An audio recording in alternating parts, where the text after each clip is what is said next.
Shalom, good evening, welcome to the Begin Center. I'm just opening in English to let know our English-speaking audience that you have the translation. So from now on, you better use it.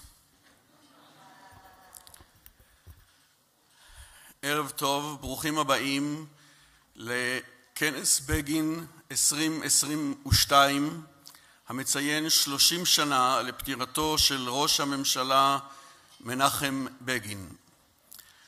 הסימפוזיון הזה הוא הסימפוזיון השנתי השני שאנחנו עורכים, אבל לפני שנה הסימפוזיון נערך באופן דיגיטלי, בזום, כך שבאופן אמיתי זהו הסימפוזיון הראשון שאנחנו מתכוונים לערוך מדי שנה, שנה אחת בירושלים ושנה אחת בארצות הברית, וכבר אתם יכולים לרשום לפניכם שבחודש מרס 2023 יערך הכנס בפלורידה שבארצות הברית. ככל שחולפות השנים אנחנו מגלים שעבודתנו במרכז מורשת מנחם בגין בעצם קלה יותר ויותר, כי ציבורים גדולים יותר וקהלים רבים יותר מגיעים למסקנה ולהבנה שעקרונותיו, תפיסותיו, מדיניותו, מעשיו של מנחם בגין הם רלוונטיים לחיינו יותר מאי פעם. מנחם בגין כראש ממשלה עיצב מחדש את מדינת ישראל, את החברה הישראלית, ומדינת ישראל כפי שאנחנו מכירים אותה היום או בשנים האחרונות, לטוב או לרע, היא תוצר של הפעילות, של המעשים של מנחם בגין בעת כהונתו כראש ממשלה. בגין שינה את המצב הגיאו-אסטרטגי של מדינת ישראל כאשר חתם את הסכם השלום הראשון עם מצרים. הוא קבע ומימש את תפיסת מדינת ישראל שיש למנוע ממדינת אויב נשק להשמדה המונית, עיקרון שמוביל אותנו עד היום הזה. הוא הגשים את חזון שלמות המולדת במפעל התיישבות חסר תקדים ביהודה, בשומרון, בחבל עזה, בגולן ובגליל. הוא העביר את המשק הישראלי לפעולה על פי עקרונות המשק החופשי. עד אז היינו במשק ריכוזי סוציאליסטי.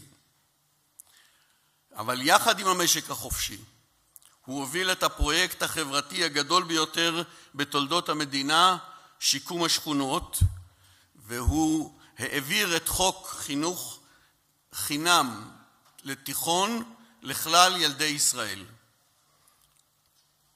בגין גם היה האיש שפתח את החברה הישראלית ואת המרכז הפוליטי שלה לקבוצות רבות שהודרו ממנו עד אז. ואנחנו לא יכולים לשכוח, ואסור לנו לשכוח, את פועלו למען העלייה, עלייה מברית המועצות, ובמיוחד בתקופתו העלייה של אחינו יהודי אתיופיה.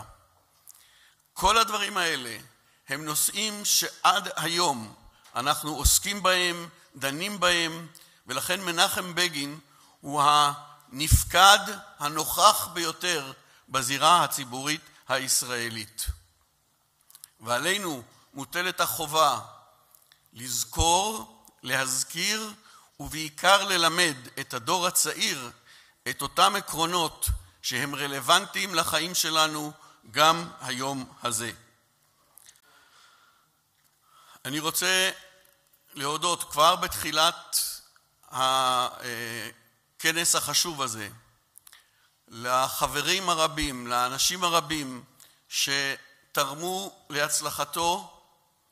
אני לא אכנס לרשימת כל השמות עכשיו, זה אם יהיה לכם סבלנות מחר אחר הצהריים, אבל אני לא יכול שלא להזכיר כבר בערב הזה את מי שיזם את יוזמת בגין, בגין אינישיטיב, חברי הטוב רוב שוורץ מדנבר קולורדו,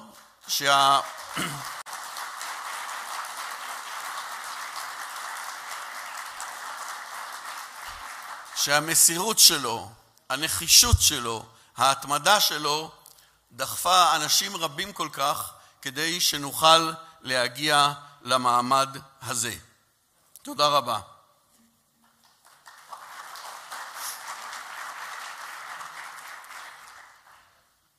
נשיא מדינת ישראל התנצל שלאור סדר היום החדש שנפל עליו, הנסיעה הלא מתוכננת לטורקיה ועוד פעילויות אחרות, הוא נאלץ לבטל את הופעתו כאן, אבל הוא שלח לנו, או שאני עכשיו עם הפותח באנגלית, חבר'ה למעלה? לא, נשיא המדינה, כן. אנחנו נקבל את ברכת נשיא המדינה. שלום לכם מכובדיי. אני שמח מאוד לברך אתכם בפתח כנס בגין לביטחון האומה.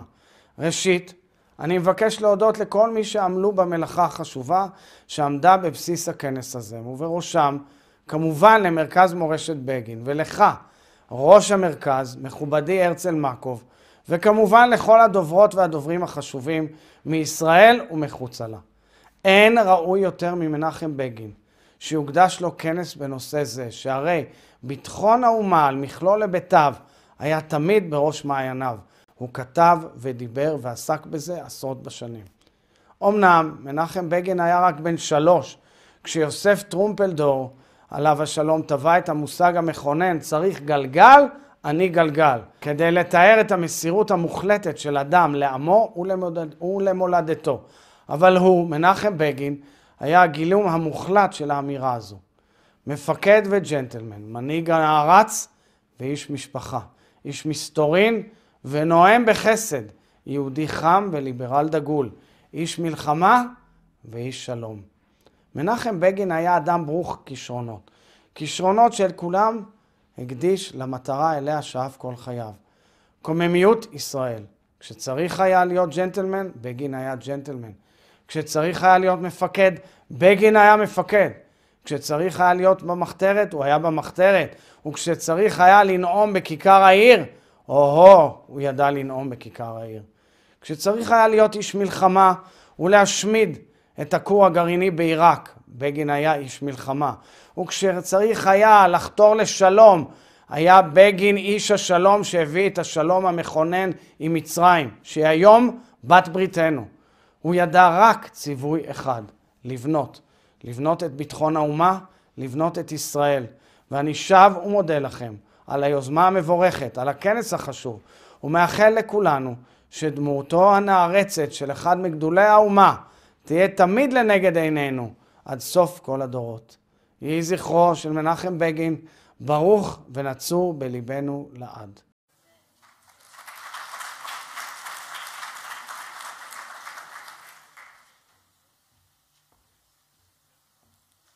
אני רוצה להודות לכבוד נשיא המדינה, ואני רוצה לקדם בברכה את חבר הכנסת יולי אדלשטיין, סגן יושב ראש הכנסת לשעבר, שר בעבר וגם בעזרת השם בעתיד. אני מתכבד כעת להזמין לשאת דברי ברכה באמצעות הטכנולוגיה את יושב ראש עמית של הכנס, מר ברוס גולד.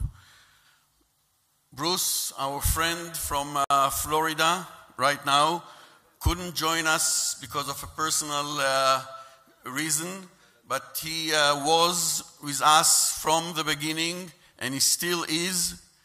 Bruce is a great leader, a great philanthropist, and a man that you would like him to be your friend. Bruce, please. Thank you, Hertzie. Good afternoon to all of you at the Begin Center, and good day to those of you streaming in from around the world. My name is Bruce Gould, and I'm proud to chair this year's Begin Symposium. While I'm not able to be present with you in Israel, I'm thankful to be able to stream into this educational experience from Miami Beach, Florida, in the United States. Our team at the Menachem Begin Heritage Center and the Hidden Light Institute launched this endeavor over 2 years ago at the height of the pandemic.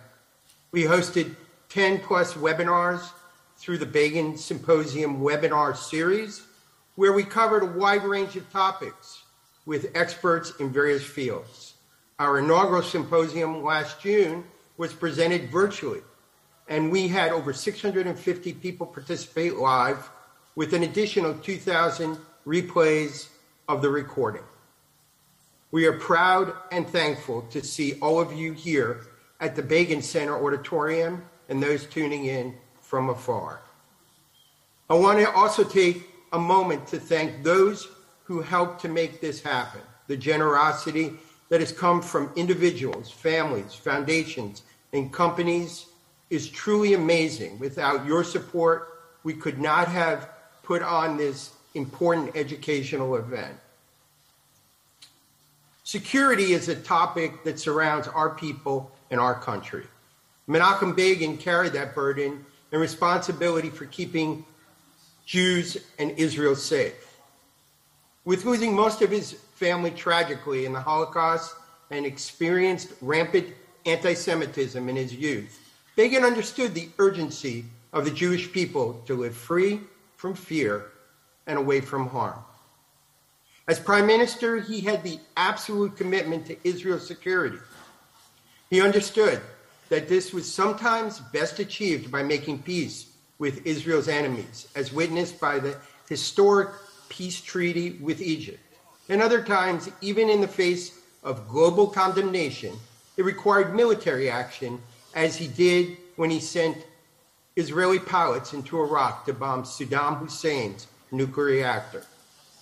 Over the next 2 days, with threats to Israel's security from many fronts, including Iran and its proxies, and anti-Semitism rising worldwide, we hope that you will find and have a deeper understanding of the profound decisions made by this great leader and how his principles remain all too relevant today. I hope you will enjoy this thought-provoking educational symposium, and again, I welcome you. Thank you.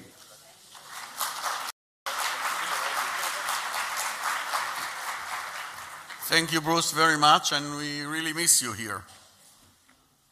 Thank you.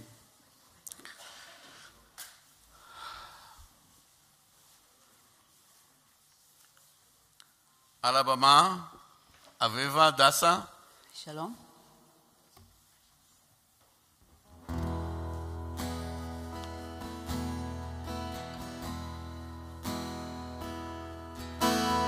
השעה מאוחרת, הרחובות ריקים מאדם. מאורך הטיילת הפנסים דולקים, ואפשר לראות את הים. ואתה מרגיש שאתה האיש הכי בודד בעולם. מוצא את עצמך הולך נגד הרוח, אף מכונית לא עוברת, גשם שוטף את העיר. הרוח מתגברת ועושה שמות ברחוב שאתה מכיר, ואתה שיקור שרועד מקור ונכנס עם הראש בקיר. אתה לא היחיד שהולך נגד הרוח, הולך נגד הרוח. המדרכה מתנדנדת, אני סומך על הגשם שימשיך לרדת, שימשך הלילה, אהובתי על פחד, תמיד הכי חשוך לפני עלות השחר.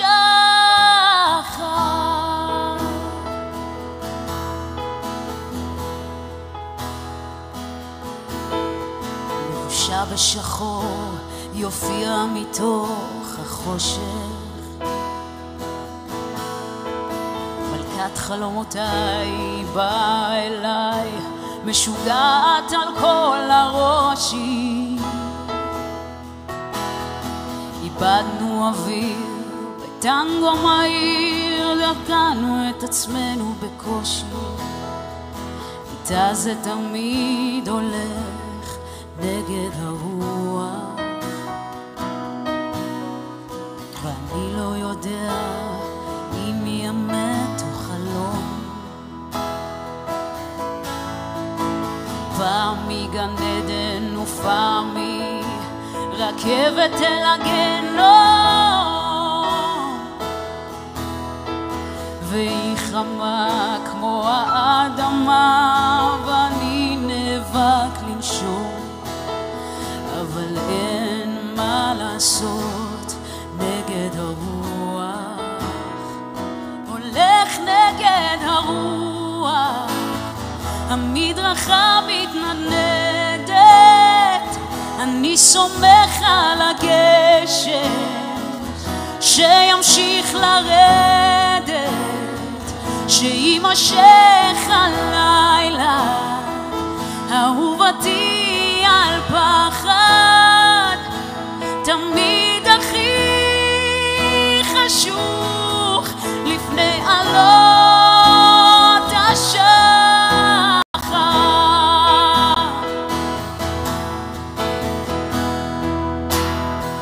הולך נגד הרוח, המדרכה מתנדנדת, אני סומך על הגשם שימשיך לרדת, שימשך הלילה.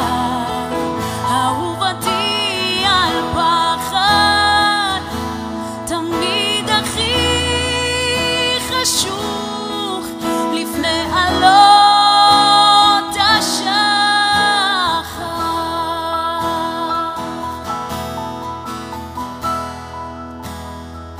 הולך נגד הרוח.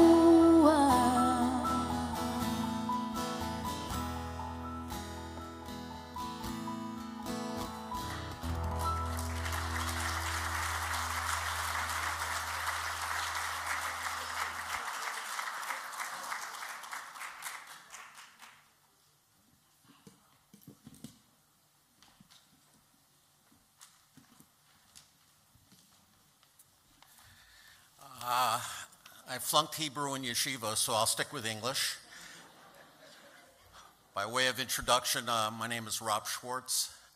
I've had the great honor and privilege in helping produce the first English language documentary on the life of Menachem Begin called Upheaval. It's, thank you. For the Israelis, it's being shown throughout Israel this month and next month to honor the 30th year yahrzeit of Menachem Begin. And I encourage you, if you haven't seen it, to please make it your business to see it, to let your friends and family know that it's playing. I would be remiss if I didn't acknowledge a few people before I make the introduction. First, I want to thank Makov, my dear friend, and his team. Hertzie and I crisscrossed America, dropped into London for fundraising and to bring the message of upheaval and the Begin Legacy Initiative. And we were truly encouraged by the response. And what we saw was a thirst for moral leadership and a man of his integrity. And I've told some people in the 5 years working on this that Begin made me a better Jew and a better husband. And with that, I want to introduce to you and acknowledge my partner and the person who's provided incredible funds to make upheaval, my wife, Vicki Trachtenschwartz.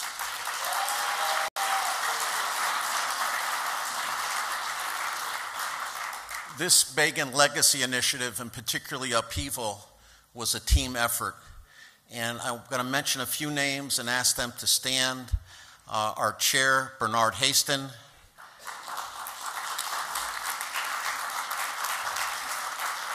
Barry Gerlin, our treasurer.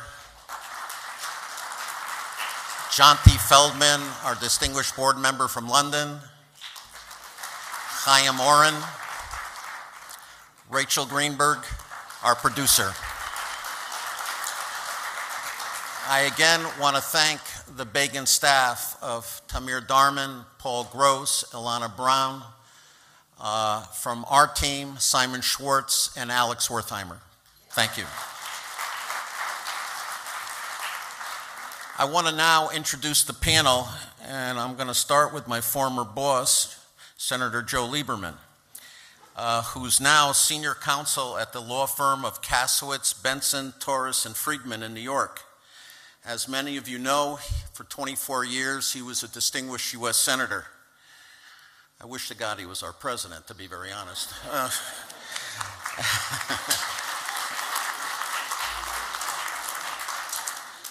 He was chairman of Homeland Security and Government Affairs Committee, a senior member of Armed Services. He had and played a critical role in protecting the security of the American people and Israel. And he really provided incredible international leadership. Senator Lieberman is known as one who worked across party lines. I can tell you that as a firsthand observer and staff member of his, that he treated people with the most utmost respect, and a lot of the values that I see in Begin, I see in him. And as you all know, besides being Attorney General, Joe was the Democratic candidate for Vice President of the United States. I said in a previous introduction that he's a lot of formers, former senator, former candidate, but what he is not former is a statesman and a real mensch. Welcome, Joe Lieberman.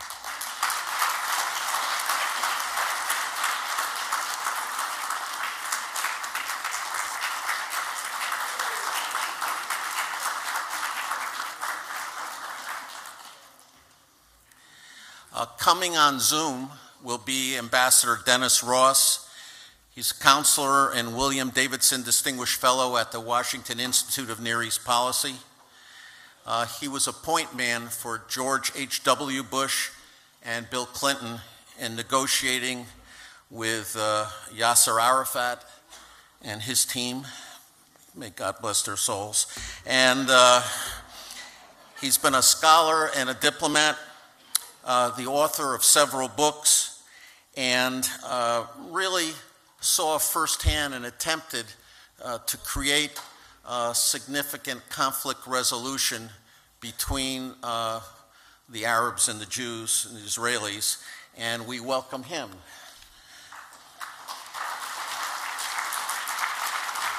And last but certainly not least is Professor Andrea Schneider. She is the inaugural director of the Institute for Women's Leadership at Marquette University and professor at Marquette, and she is one of the preeminent scholars in the area of conflict resolution or alternative dispute resolution. She is the author and co-author of numerous books and chapters in the field of dispute resolution. Professor Schneider gives negotiating trainings around the world to corporations, law firms, court systems, and most recently has focused on faculty in the STEM and medical fields, for which she is now receiving federal grants for software development and training. The panel will be moderated by Senior Fellow at the Menachem Begin Heritage Center, Paul Gross. Please welcome me in joining the panel. Okay, are these working? Yes. thank you all for joining us. I have not run for vice president, nor do I teach law, nor have I negotiated peace talks, but I have a British accent, so hopefully that will help in some regards. So we're going to start off talking about conflict resolution, peace negotiations, both past and present. All of you will know that one of Menachem Begin's greatest achievements, historic achievements, was the signing of the peace agreement with Egypt in 1979, the first peace agreement between Israel and an Arab state. Tomorrow we're going to have a session looking at that in more detail with Eliakim Rubinstein and Professor Gerald Steinberg. I recommend you all join us for that. But we're going to start this conversation, I think, talking about the present before we look back in the past. Senator Lieberman, you currently sit on the Honorary Advisory Council of the Abraham Accords Peace Institute, and you're not just a keen observer of the Middle East over many years.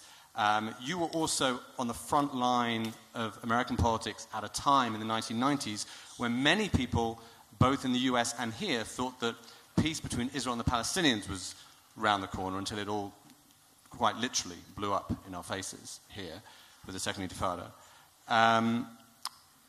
What do you notice as the difference between then and now? And I'm thinking of, then all the focus was on the Israeli-Palestinian track, and there was this widely held belief that there cannot be peace between Israel and Arab states until that conflict is settled.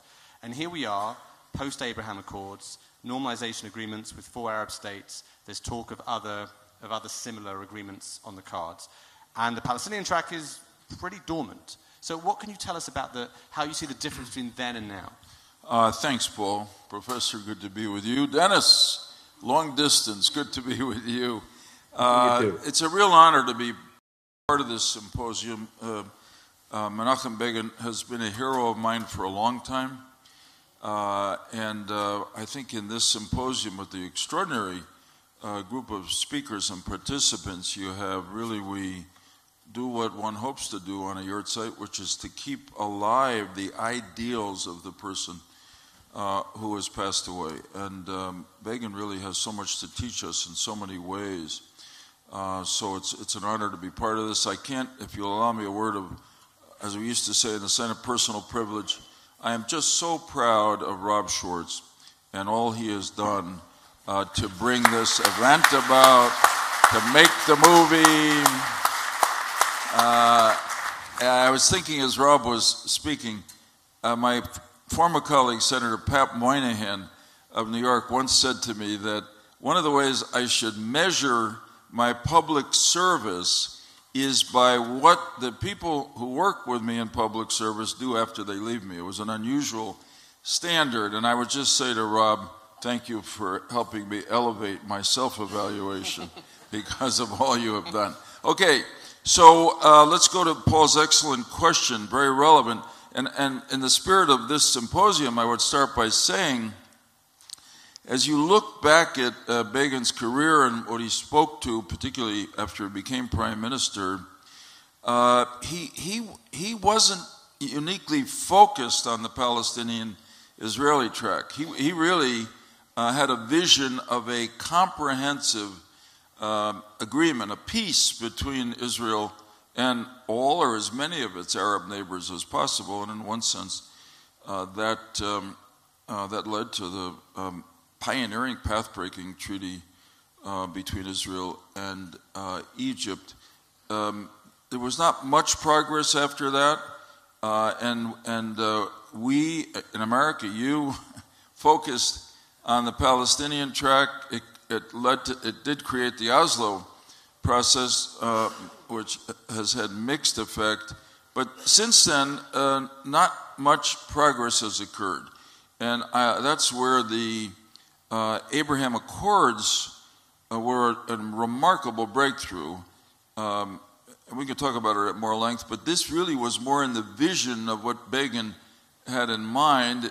It came about, as so often happens, with the passage of years and the coming to leadership in some of the Arab countries of a new generation that was progressive, that could see the linkages between Israel and themselves. I'll just go back for one moment. After the Gulf War in 1991, I made a trip at the invitation of the government of Saudi Arabia a few months after the war, and one night they arranged for me to meet with some of their business leaders. We had a dinner, and at one point the topic of relations with Israel came up, and there was, of course, remember this was post-Gulf War. We defeated Saddam, who threatened them in Saudi Arabia next. And they were so excited that after the war, this may be the moment to establish ties, at least economically, between Israel and the Kingdom of Saudi Arabia. And I think they were quite sincere about it. But of course, it never happened. It happened now because there is a new generation of leadership. And the other factor, I just mentioned this and then end, is of the obvious growing closeness before the Abraham Accords formalized it between Israel and the Arab world about their shared fear of Iran, the Islamic Republic of Iran.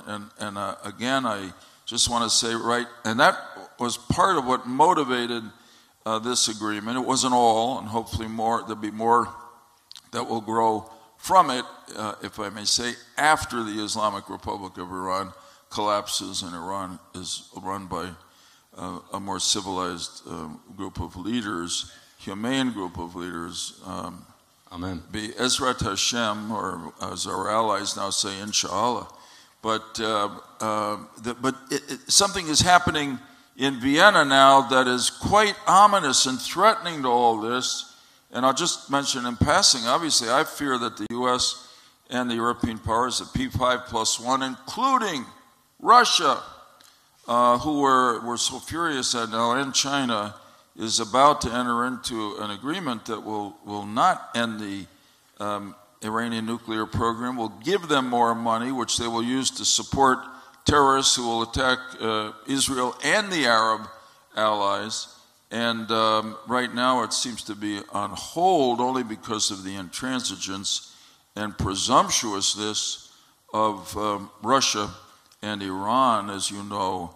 But some of the concessions that we hear that the United States and the allies have given to Iran are so infuriating and really obsequious that I worry about where it's going, and it may in a sense, be a threat to the Abraham Accords, which I come back to the beginning, better than anything since the treaty with Egypt has realized the vision of Prime Minister Begin for a comprehensive peace in the Middle East. Thank you very much. I want to turn to you, Ambassador Dennis Ross. Can you hear me? Yeah. Great. Thank you so much for joining us from so far away. You probably can speak probably better than anyone else about the role of the United States as a broker in peace negotiations because of your extraordinarily long career in multiple negotiation tracks between Israel and the Palestinians, Israel and the Syrians, back in the Madrid conference back in the day. Senator Lieberman already mentioned Iran, and obviously that threat of Iran is a clear shared threat between Israel and those Arab countries with which it has signed these agreements, certainly the UAE and Bahrain. But that's not the only reason, it seems, why they went into those agreements. And I'm thinking in particular of the role of the United States as a broker and the incentives offered by the former administration, the Trump administration, in those negotiations. What do you make of the role of the United States as the broker of those historic agreements? Well, look, thanks for having me. I'm sorry I'm not there with you. I was in Israel until earlier in the week, but I had to get back. So at least while I'm not there physically, I'm there with you at least in spirit and virtually. One of the new realities that the pandemic produced is that we do many more of these kinds of events. Excellent question. I do think that the role of the U.S. as a broker becomes very important when you have two sides that have an interest in making peace, but find it difficult to do it exclusively on their own. And oftentimes there is a need for the U.S. to offer certain incentives as a way of, in a sense, crossing the threshold. I do think we have to, if you want to look at the Abraham Accords, Senator Lieberman was, I think, touching on some of this, you have to look at kind of the backdrop to them. The backdrop to them was created by the sense of common threat perception. The UAE and Israel began to create a quiet relationship more than a decade ago. And I mean, I'll tell a brief story because it kind of is indicative of how this evolved. At the very beginning of the Obama administration, I had a responsibility for dealing with Iran. I was in the State Department for the first 6 months and then was asked to go over to the White House. But the very beginning, in February, 1 month into the administration, Yusuf Al-Otaiba, who is the UAE ambassador to the United States, was then, still is, pretty extraordinary figure. He asked if I could get together with him to go over the whole issue of Iran and how they were seeing it and what the policy of the administration might be. And he said, like, he really wanted to do it in a more informal setting, didn't want to come into the department, and asked if I would come see him at the Ritz-Carlton where he had a suite. So I said, sure, always good to get out of the State Department. So I went over, and when I knocked on the door opens up, and he's there, and who's standing with him? Salih Meridor, someone well known to the Begin Center, someone who was then the Israeli ambassador to the United States. And the meeting was itself the message. This is February of 2009. And the message was, we see the issues the same way, we're working together. So if you want to understand the backdrop to the Abraham Accords, you have to understand that the region itself was changing. Now, it was changing not just because of the common strategic threat perception. It was changing as well after what some call the Arab Spring. I'm not sure it really was an Arab Spring, but clearly it was a kind of Arab awakening, a loss of fear. It produced a reaction. We've seen a lot of the consequences of that. But I think it also made a number of Arab leaderships mindful that they also had to find ways to be responsive to the needs of their publics. That if they didn't, they could see more upheaval. And as time has gone by, the idea of water security, food security, health security, cybersecurity, all these other issues became more prominent in the minds of many Arab leaders, many Sunni Arab leaders. We really don't see it on the Shia side because wherever we see the Iranians, we see basically failed states. We have Sunni Arab states that are obviously, for the most part, trying to create more of a future. When they think in those terms, and not only the security side of the equation, inevitably they were drawn to do more and more with the Israelis. Now, the fact is, even before the Abraham Accords, there were 500 Israeli companies operating in the Gulf. Yes, they weren't operating on their Israeli passports, but everybody knew they were Israelis. My point is, a context was created. Now, in the case of the Abraham Accords, you have an interesting reality that took place. The real initiative for the Abraham Accords in the end came from the UAE. When Prime Minister Netanyahu made it clear that he wanted to annex the territories allotted to Israel under the Trump peace plan, one of the concerns that the UAE had was that this was going to produce a backlash in the area, and that would affect the things it wanted to do with Israel. So what you saw was the UAE come to the Trump White House the first week of July of 2020 and basically say, we will give you a win in foreign policy. We will give you the first peace treaty between an Arab state and Israel since 1994, and the Israeli-Jordanian peace treaty. But the price is no annexation.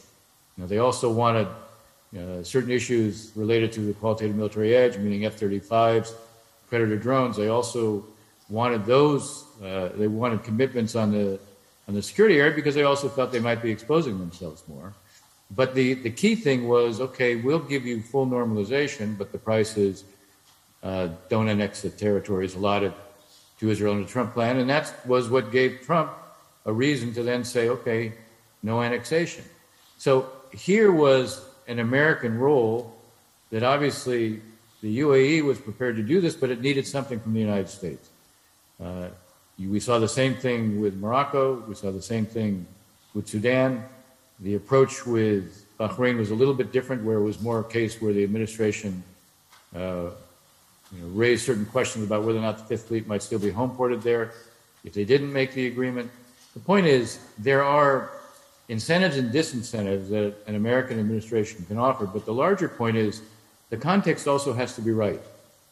You have to have countries that see it in their interest and are looking for a reason to do something, and then need some help to be able to do it, where the U.S. can provide that kind of help. So I think, yes, there is an unmistakable role for the United States, but understanding the context is also crucially important if you understand how and when we should play the role and the best ways to execute it. Thank you very much. Professor Andrea Schneider.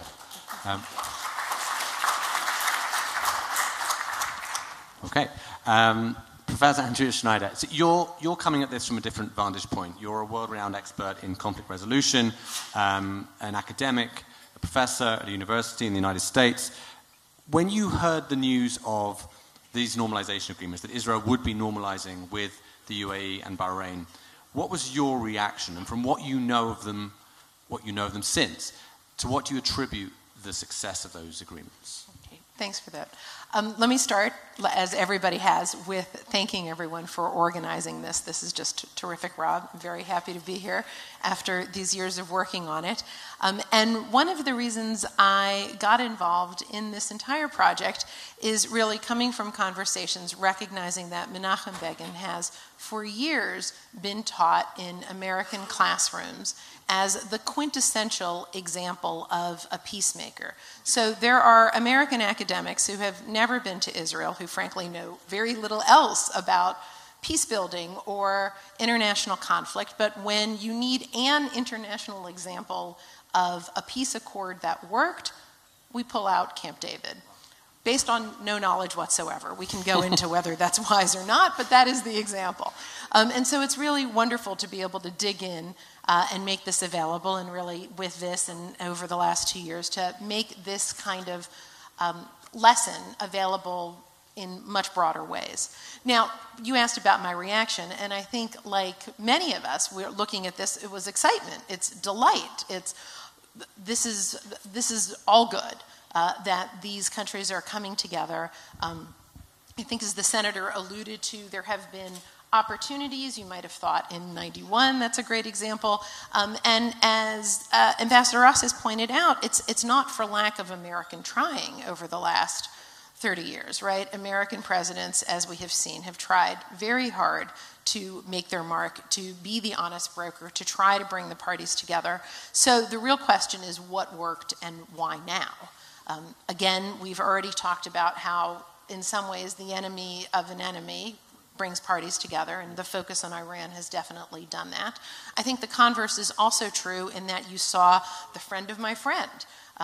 Once the UAE is on, right, you get that momentum, that gives coverage. It's not that Morocco, right, they were been very close for years and years. Bahrain, others, right, really starting that momentum and perhaps building on it as we go forward as well. I think the impact of the Arab Spring, whether that was a spring, as Ambassador noted, unclear, but there's clearly upheaval with that new leadership coming forward. And I think the last part of this, which we've alluded to, but I think is also worth talking about, is that it's not only that the countries have been working on this for years, it's that those personal relationships of the team, not only at the ambassador level, but of the people behind the scenes, have been building for that long. And so by the time everything was kind of magically aligned at that moment to step up, for the UAE to agree to this, for the US to step in with incentives, you also had people who had been at the table, who had been talking about the details for an extended period of time, who trusted each other who spoke each other's language. And I think that then, when you have that infrastructure behind the scenes, you're then able to step up. And so for, again, the surprise for some people of like, oh, where did this come from? It didn't come out of whole cloth. People had been working on this for a very long time. Yeah, the importance of personal relations shouldn't be underestimated. I'm going to turn again to Ambassador Ross. You wrote the book, literally you wrote a book on the Israeli-Palestinian peace conflict, The Missing Piece. A huge tome, which I recommend strongly. It was, I think I already told you, Ambassador, that it was a core text for me when I was writing my master's thesis. So thank you very much for that. It's 20 years ago or so. Glad to help out. What can you tell us about, we're stepping back in time now a little. What can you tell us about the lessons learned from those negotiations that you were part of, which were in so many ways so historic and broke so many taboos and put so many things on the table that hadn't been there before, and yet ultimately, unfortunately, did not result in peace? Look, again, I think it's a question that many should be contemplating. We don't do enough lessons learning from the experiences that we have, especially a lot of the diplomatic experiences that we have. When I think back, I think one of the critical issues to keep in mind is always first understand what really is possible between the parties that you're dealing with. I just want to say parenthetically, one other factor that contributed to the Abraham Accords was also the sense increasingly on the Arab side that they were foregoing something very positive for themselves in relations with Israel for the Palestinians at a time when they looked at the Palestinians and said, they're not capable of doing anything on their own. Why should we continue to sacrifice for ourselves? That's relevant to your question because one of the things I think we need to learn, again, if we're going to play the broker role, is focus on what's possible. Don't go for what isn't possible. One thing you have to do is establish, are those you're dealing with, are they prepared to make big decisions or not? Oftentimes I hear different leaders say, look, are you prepared to make a big decision? And the answer is yes. And that, of course, means nothing. The critical question is, are you prepared to prepare your publics for what's going to be inevitably the readiness on your part, especially between Israelis and Palestinians, to take on history and mythology? Now, had we done more of that prior to going to Camp David, we probably wouldn't have gone to Camp David. There was readiness clearly on the Israeli side. I'm talking about Camp David too. I'm not talking about the Menachem Begin, Anwar Sadat, Jimmy Carter Camp David. Sadat demonstrated he was prepared to cross historic thresholds because he did it by coming to Jerusalem. What was needed, I think, prior to going to Camp David in the summer of 2000 was demonstrations that both leaders, and we had clear signs that this was true for Barak, but there needed to be signs from Arafat. Was he prepared to cross historic thresholds? Was he prepared to prepare his public? I mean, one of the things that occurred to me too late when we went to Camp David is we should have basically choreographed something in advance or made it clear that both leaders needed to come out, and we could have written a script that made it clear that they were prepared to compromise on the core issues. When I say core issues, I mean the core permanent status issues, by the way, which go back to the original Camp David, meaning borders, security, refugees, Jerusalem. Were they prepared to publicly say they were prepared to compromise on these issues? And we, as I said, we could have done a script. It would have been difficult for Barak, but he probably would have done it, and we would have found out that Arafat would not have done it. And if that's the case, then you redefine what your objective is. My point is, it is essential, if you're really thinking that you want to go for an end of conflict deal, to create the kinds of practical tests that put leaders in a position where they prepare their publics, they go public. Once they go public, they have a stake then in acting on it, because they've invited, in a sense, a political backlash from those who are going to be opposed to it. Then they have a strong stake in being able to deliver something positive to show that what they achieved was worth it. If they're not prepared to prepare their publics, then it's telling you go for much more limited kinds of approaches.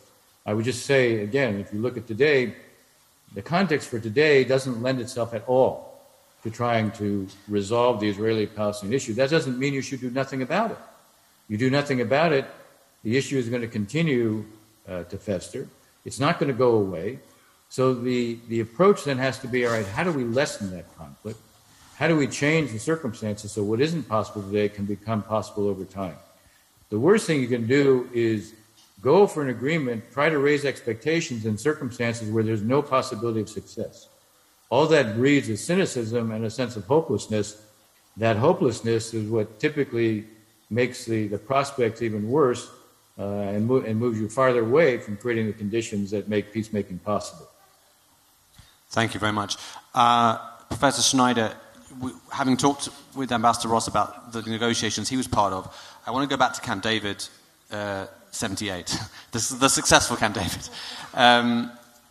You already mentioned that it's seen as a model by academics, and I know you studied under Professor Roger Fisher, who not only wrote a bestseller about negotiation, but was also, I think, actually helped draft the Camp David agreement, if that's right. The process. Sorry, not the agreement. Indeed. Can you just tell us more what it was about, in your view, what it was about those negotiations that made them so successful ultimately? I guess a couple. Why they're a model, should we say? Why it's a model. A couple of different things. I mean, Fisher. Whoops. Remember this one. Roger Fisher was famous for having 4 principles on negotiation. One is separating positions from interests, and Camp David was exactly that model. What did each leader say in public versus what did they really need in order to get this deal done, as it were. Another one was the push for creativity, not getting stuck in what people had proposed previously, but trying to find something more creative, trying to make something that would feel fair on both sides. And the fourth one was really trying to separate people from the problem, of course, unless people are the problem. And this is exactly what Ambassador Ross has alluded to. When you have a partner that understands that you can create those personal relationships, how you deal with each other is separate from what are very knotty and challenging problems that relate to security, sovereignty, everything having to do with that, you can move forward on that. And that model really of that, what was a single text mediation, right, where the mediator, Jimmy Carter back in the day, would take the draft from one side to the other side, back to the other side, and everybody would edit. In the write-ups of Camp David, it was about 23 drafts of an agreement, and this was after people had been meeting for years beforehand. So it, again, doesn't happen overnight. This is the model. This is the process, but it's the process for both successful and unsuccessful mediations, right? There's no magic potion that makes everybody, you can have great process, but whether you have the leadership that is ready to go ahead and take that step, whether you have the leadership that's ready to sell to their public, as Ambassador Ross has pointed out, is yet another thing. So I think that's one of the, where we in the ivory tower can be helpful in saying, here's a process and we can teach you all about it and we can tell you lessons after the fact. But it's where diplomats obviously have to step in and really test the waters of, do they have the right people at the table in order to get something done? Right. That leadership role. Senator Lieberman, tomorrow, as I said, we're going to hear a talk about Camp David with Professor Gerald Steinberg, who wrote a book about Menachem Begin's role in that process. And in particular, he talks about this unique blend that Begin had of both, on the one hand, pragmatism and a willingness to compromise, but also deeply held convictions, red lines that he wouldn't cross. And you're someone who, in your career in the Senate, was famous for reaching across the aisle. I know, I think last year you published a book essentially calling on both parties in the United States, Republicans and Democrats, to come together in the center ground. And I wonder if you can speak to us about how you see that balance between, on the one hand, pragmatism, willingness to compromise, but also, not being someone who gives away their deepest convictions? Because it's quite a difficult balance to strike. That's a great question, Paul. Again, I think Begin's life is really instructive for us on this. First, I would say, and I do spend a lot of time on this now, particularly trying to convince members of the U.S. Congress that there's a lot more satisfaction, even pleasure, from figuring out how to balance principle and pragmatism than the constant tribal division and the lack of accomplishment that seems to characterize Congress now.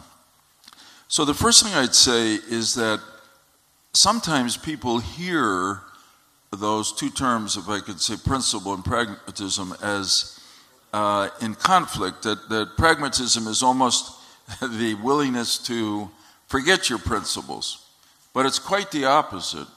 And Menachem Begin showed us that. I must say, what Professor said earlier about people studying Begin as a peacemaker is obviously very justified. But there were, of course, we all know that times in his career, people would have said, Begin, a peacemaker? Because he had, I mean, look, at one period of time he was thought to be a terrorist, and then he was quite persistent in his leadership of the opposition to decades, 3 decades of Labor Party leadership here in Israel. But it seems to me that his whole life story is that he wanted to get things done that he believed in, and he knew that you had to be willing to compromise. I always say in my arguments or discussions with members of Congress, you don't have to compromise your principles to get something done. If you think a particular compromise really does compromise your principles, walk away from the table. It's not worth it. But very often, really all the time that I've experienced it, you get something done by being willing to come to the center, whether you're coming from left or right, or in our context, Republican or Democratic parties, come to the center, listen to the other side. Maybe you'll learn something. Begin to negotiate if you really think you have a common interest in getting something done, and then compromise.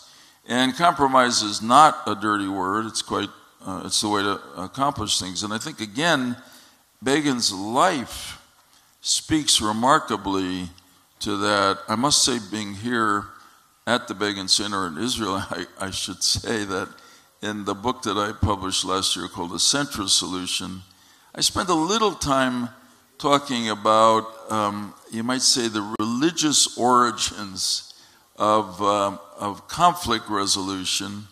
And look, Begin understood Jewish history. He was schooled in Jewish religion. The halakha, which guides Jewish observance, is the result of decades, centuries of disputation, discussion among rabbis, scholars, which ultimately led to compromise and I'd say progress overall.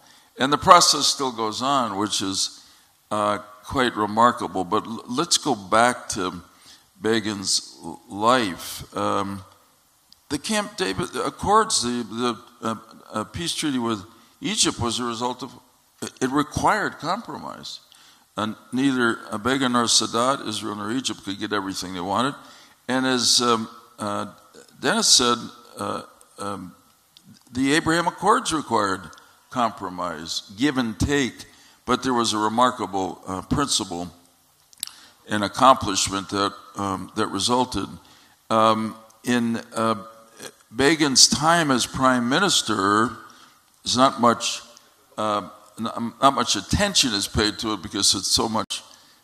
It's local, but he had a series of domestic accomplishments here in Israel related to education and healthcare, etc., that required compromise among the various factions in the Knesset that made that all happen. So I would say that Begin's legacy points us forward in that way to a real strong sense of principle, right and wrong.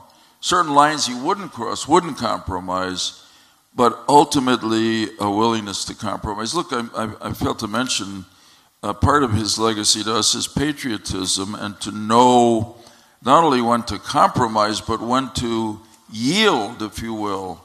And of course, the Alta Elena incident is an example of that. He put the nation and its future first. That's the highest form of compromise.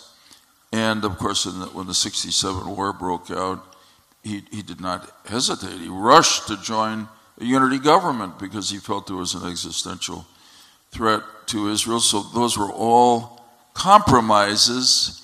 And look, to put it, if I was speaking to a room full of politicians, there's a couple here.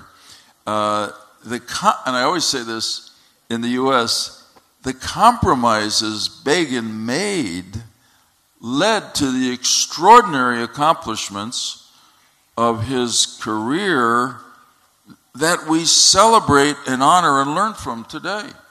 All that I've mentioned, particularly the peace treaty with Egypt, but his patriotism, his willingness to put the country first, and that was worth compromising for. And that's a very powerful, meaningful lesson for anyone who holds power in any country, and particularly in this case, Israel and the United States. Thank you very much. I'm reminded, as you were speaking about that a couple of things about Begin that struck me as you were talking that I think play into that as well are his willingness to, the sort of generosity of spirit that he had, where he would sit down with people who he disagreed with, which really isn't, it's not, we can't take that for granted in politics either then or now. And the other thing, because he was sort of a classical liberal, he also believed so fundamentally in free speech that he also fought for the right of people to have their voices heard, including people he disagreed with, which again, we should not It's absolutely right. I just add one word, and it builds on something Professor said. Behind the substance of the compromises, one should never diminish the role of personalities. So Begin, I never met him, but from all I've read about him, I read a lot in this wonderful movie of people that I've seen. He was courtly, he was dignified, he was respectful. He could, as a speaker, throw thunderbolts and lightning at his opposition. But as you said, I think people felt when he listened to them, he would treat them with respect. And I always say that in the U.S. Senate, where I was privileged to be for 24 years, big headlines, big debates on the floor. But in one sense, it is 100 people, senators, going to work in the same place. And to a remarkable extent, one's ability to get something done that you want depends on your colleagues' trust in you, but also whether they like you or not. Seems strange, but it really matters. And so Begin was divisive at one point in his career, but always respectful. A little bit like the rabbis who wrote the Talmud. They would fight ferociously, but except for some rumors that come down about the students of Hillel and Shammai, skipping over that, basically in the end they respected and even loved each other because of the process they were involved in and the result that it achieved. Thank you very much. One more question for each of you. Professor Schneider, it's not just looking at it from the outside, looking at the United States, and it's not just the United States, of course, but certainly in the United States, it's not just politics where there is this polarization taking place. It's also happening in wider society, and I'm struck by the fact that you're teaching conflict resolution on a university campus, and it seems to me that students on campus might need some education in how to address conflict in a way that isn't zero sum, where there doesn't have to be an absolute winner and an absolute loser. Again, back to that word of compromise again. Have you noticed a difference in your experience of teaching conflict resolution? Is there some opposition to the values that you're teaching? Are you banging against some kind of societal trend that mitigates against resolution? Well, I think there's probably two battles going on in some ways. One is obviously what's happening around us. And so there's no doubt that in the last 10 years, if not 20 years, the polarization of politics, of the press, of public discourse has gotten much, much worse. It's less respectful, it's less listening. There's not a lot of modeling, whether it's talk radio or television or our politicians, who often seem more interested in scoring points and getting nice sound bites than they are in raising important issues. And then, of course, there's the problem that I am teaching at a law school where people have been self-selecting into deciding to be lawyers because many of their parents told them that they were very good at arguing. And they should go to law school and do something about that. So, for some of them, there is that already sense of what law school is about and what they're going to do. Having said that, I think there's no question that the vast majority of students really would prefer to be dialoguing rather than debating. They know better than many of us the pressures that their generation faces, whether it's racial justice, anti-Semitism on campus, the political polarization in which they've seen many of the issues that are important to them stagnate and not get laws passed. And so they know that the soundbite way of talking about things just isn't sufficient. It doesn't get it done. Having said that, being in dialogue about some of these issues is scary. It's risky. It's being vulnerable because it's much easier to stand up and shout as loud as you can and then leave the room, right? Than to ask somebody questions, than to listen, than to genuinely learn about somebody's perspective. That takes a risk. And so I think students are hungry for that. They want that. It would be great if they saw it modeled more often in their lives, I think. And so that is, I think, something for all of us to think about.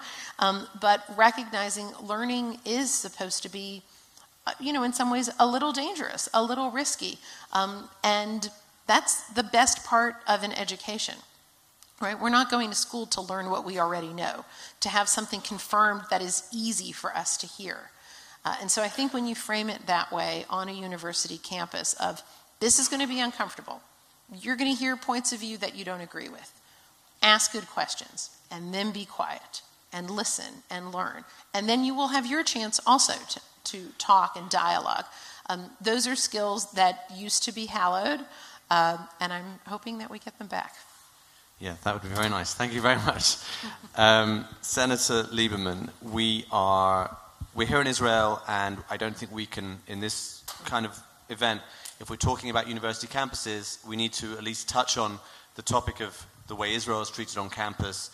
Tomorrow you're going to speak to this symposium about the rise in anti-Semitism. Can you give us a little sort of teaser of that speech by just addressing here this question of young people on campus, including, and perhaps this is particularly worrying for us, young Jews, right, and their attitude towards Israel? Well, just a teaser that focuses on the campuses, because it is alarming. I talked to both Jewish students who care about this, who are active on their campus to defend Israel, to defend against anti-Semitism. I speak to parents who are really horrified by what some of the things their children are experiencing. So it's changed. It's changed. I went to college a long time ago. I went to college in my school, which was Yale. There was actually a quota on the number of Jews that were there, but really there was no overt anti-Semitism, and there was no real anti-Israel political action. So it's changed, and there's a battle to be fought there, because this is a young generation of leaders coming along. But I want to just and because I don't want to talk long about this because I'll talk tomorrow, to focus on the Jewish students. There is a core of Jewish students who are really willing, courageously stand up and fight. But the troubling part is the significant number.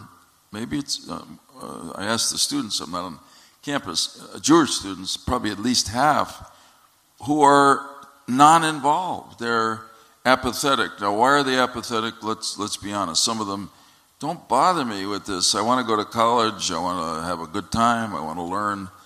But even that is a reflection, and this brings me back to Begin. I don't think they know Jewish history. I think they have grown up in a just amazingly wonderful time for Jews in America. Opportunity all over, barriers falling, and even the Shoah, which they know about, of course, seems like from another time. One of the great things about Begin, and it always affected him, I believe, was that he knew Jewish history. And, of course, Herzl started the Zionist movement because of the anti-Semitism he saw in Paris. Jabotinsky saw the same in Europe, and he in turn influenced Begin. I read once, I think it might have been in Yehuda Avner's wonderful book, The Prime Ministers, that when Begin was at I guess it was the University of Warsaw Law School, he organized a Jewish self-defense organization, group, to fight anti-Semitism on the campus. So, I mean, it's a great mission for the Jewish world, for the Jewish organized community, frankly, for Jewish parents to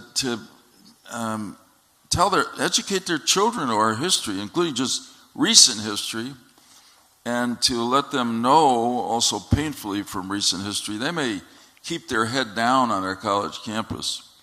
But if this anti-Semitism that's rising again gets worse, we have the painful lessons from the Shoah, which is, and the Nazis, which is, it didn't matter whether you were religious or not religious, didn't matter whether you were a leader in the Jewish community or totally assimilated. You were a Jew, and therefore you were a target.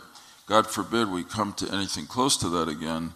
But I think a generation of students has to be taught that history, a history that Begin knew well. And that's really the ultimate response to the anti-Semitism on campus. Thank you very much for those thoughts. Ambassador Dennis Ross, this conference, the theme of this conference is Israeli security, or national security. And I don't want to let you go without asking for your thoughts on two topics about which you've written and spoken a lot. One, of course, is peacemaking and security through peace, increasing Israel's security through peace agreements, of which, of course, the peace agreement with Egypt is a great model. And then, of course, Iran, which was mentioned at the beginning by Senator Lieberman, and I think is increasingly relevant. And I know that it's something you dealt with when you were working in the Obama administration, and you've also spoken, I think, quite recently about the threat of a nuclear Iran. So can you tell us your thoughts on moving forward on those two issues, the peacemaking track and the threat of a nuclear Iran? Yeah, I guess I would make a couple of points. The first is, I used to always hear that the best guarantee of security was a peace agreement. I used to say, in the Middle East, the best guarantee of security is security. If you want peace, it's more likely, if you're Israel, if everyone sees unmistakably that you're quite strong, you're capable of dealing with any threat on your own. We used to always talk about the formula being Israel's ability to defend itself by itself, and that's the criteria, and how you shape security arrangements needs to reflect that.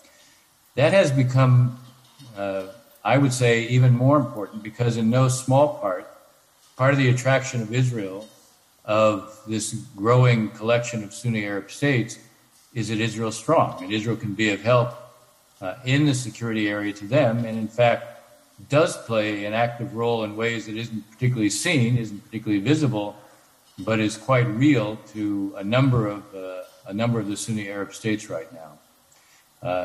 That doesn't mean, as I was getting at before, part of the attraction of Israel goes well beyond the security dimension, precisely because what Israel can offer these states in the non-security areas has become much more profound in terms of the way they define their needs. But if you didn't have that security dimension, you wouldn't have the same potential you have now. It really provides a foundation.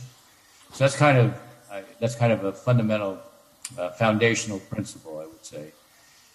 And obviously, as it relates to Iran, Iran is a threat to all the other states in the region. We tend to focus on the nuclear side of this for obvious reasons.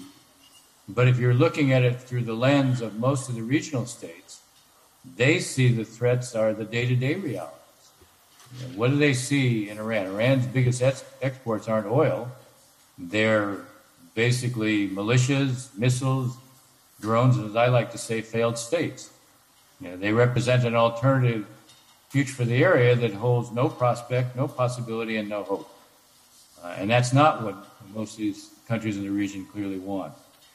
So that all of this kind of binds the relationship between Israel and these states, and it means that there's a strategic convergence that is not going to go away anytime soon. Now, the nuclear dimension is obviously important because one of the things that the Iranians would like to have is what I describe as a kind of coercive shield behind which no one can threaten it. So if it's either a nuclear weapon state or it's a nuclear threshold weapon state, it creates the appearance that it has a shield behind which it can threaten everybody without comparable threats being made towards it. So it is critical that, in fact, we deal with the Iranian nuclear program. Joe said at the beginning, he talked about the nature of what was going on in Vienna. I do think, ironically, that because Putin has decided he wants to carve out a relief from sanctions by making Russian trade with Iran exempt from sanctions, that basically the ability to achieve the JCPOA, I think, is a whole lot harder than it was. It's a real irony, I think, because the deal that was emerging was unmistakably a good deal for Iran. And if it doesn't happen now, one is going to see that they don't have sanctions relief, which denies them a huge infusion of resources, which would only add to their troublemaking potential in the region. But it also does put us in a position, what do we do now? If there isn't going to be any control over their program, they're already enriching to 60% and producing uranium metal, neither of which has any justifiable civilian purpose. If there isn't going to be a diplomatic approach now, if there isn't going to be any kind of agreement, then what needs to be done to halt their program? And what are they likely to do in the near term? Will they go to 90%, which is weapons grade, without any kind of serious IAEA presence, which means they can squirrel this away, divert the materials, put 90% weapons grade material dispersed in secret locations throughout Iran, which fundamentally changes the nature of the threat? I mean, the point here is that we face some real challenges right now, and we can't focus exclusively on what Russia is doing in Ukraine, as overwhelming as that is, as much of a threat to any kind of international order as it is. What Iran is doing is a threat not just to the regional order, but also to the international order. If Iran does move much closer to having a nuclear weapons capability, you can bet that other states in the region are going to feel they have to have that same capability. And then we're looking at a region that is much more dangerous than it is even today. Okay, thank you very much for those words. I want to ask everyone to big round of applause for our wonderful speakers, Senator Joseph Lieberman, Professor Andrea Schneider, Ambassador Dennis Ross. It's been a wonderful start to the conference, and it'll be continuing in that vein. Thank you, everyone.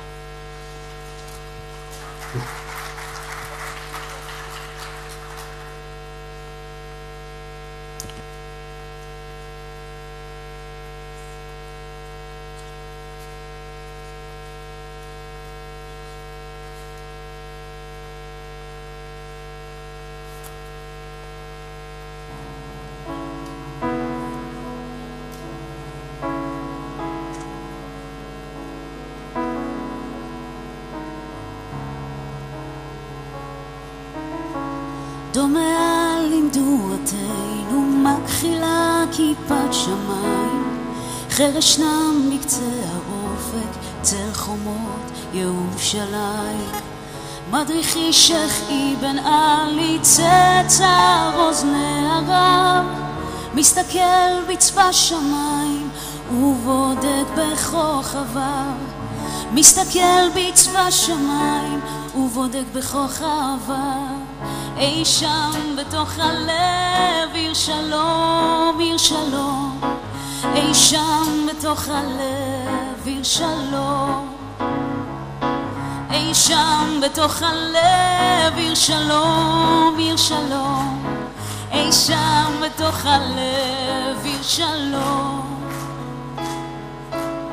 שקט מוות מפחידני, לי נדמה כי שם בגן כל הקול גונה חרש ומגיע לאוזניי. השיא שם בלב החושך, נשמע הם יד פינבל, מיתרים הרי הנפש מסיחים תוגה ואבל, מיתרים הרי הנפש מסיחים תוגה ואבל. אי שם בתוך הלב עיר שלום, עיר שלום, אי שם בתוך הלב עיר שלום, אי שם בתוך הלב עיר שלום, עיר שלום, אי שם בתוך הלב עיר שלום. שחבא תגד לי מה זה, הוא הקיץ ולא ענה לי, חיל יראה פתאום מכריע את ברכיו של אבן עלי, והכרע בהיסח דעת גם אני על יד השך, עד ימוג ימד הבכי זיו הצלם הדועך, עד ימוג ימד הבכי זיו הצלם הדועך. אי שם בתוך הלב עיר שלום, עיר שלום, אי שם בתוך הלב עיר שלום, אי שם בתוך הלב עיר שלום, עיר שלום, אי שם בתוך הלב עיר שלום, אי שם בתוך הלב עיר שלום, עיר שלום, אי שם בתוך הלב עיר שלום, אי שם בתוך הלב עיר שלום, עיר שלום, אי שם בתוך הלב עיר שלום.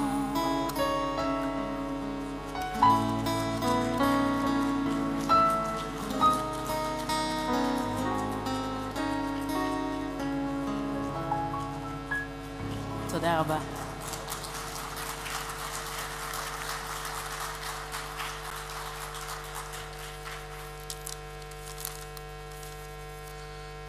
אני רוצה להודות לחברי הפאנל, ואני לא יודע אם שמתם לב, אבל הם הסכימו על דבר אחד, שהשאלות של פול הן שאלות טובות.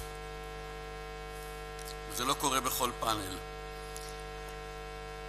אני כעת, יש לי הזכות והעונג להזמין את חבר הכנסת יואל יולי אדלשטיין, מי שהיה יושב ראש הכנסת, כיהן כשר הקליטה, כשר הבריאות בתקופה מאוד קריטית, וכאמור עוד הרבה לפניו ולפנינו ביחד, שידבר על הנושא של קיר הברזל של זאב ז'בוטינסקי בהתייחס לביטחון ישראל.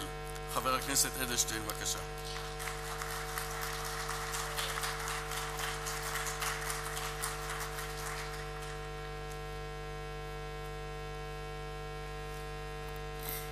תודה רבה, ארצי. I'll be very original, so I'll start with thanking all the organizers for this wonderful event. It's a real honor to be part of the discussion with such distinguished guests, and I guess I'll switch into Hebrew right now.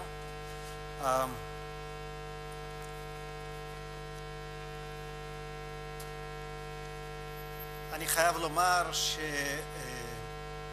למרות שאנחנו נמצאים במרכז מנחם בגין כבר דובר כאן על היכולת הרטורית של מנחם בגין בעברית ודאי, ועל ז'בוטינסקי לא נוסיף מילים. ברור שאם גם לא שייך לו התואר מחיי השפה העברית, אבל עדיין הוא בין אלה שתרמו רבות לשפה שלנו. אני בין שתי הכותרות, הכותרת בצד ימין, כנס בגין לביטחון האומה, והכותרת בצד ימין שלי, כן? Securing the Nation. אני חייב לומר שאני מתחבר ל-Securing the Nation קצת יותר. כי ביטחון הוא הרבה מאוד דברים, ואני אשתדל במהלך דבריי להתייחס לכך שביטחון, כפי שגם אמר לפניי בהקשר אחר, רק ביטחון במובן של כמה טנקים יש לך. ולמארגנים אני רוצה באמת להודות על ארגון הכנס הזה.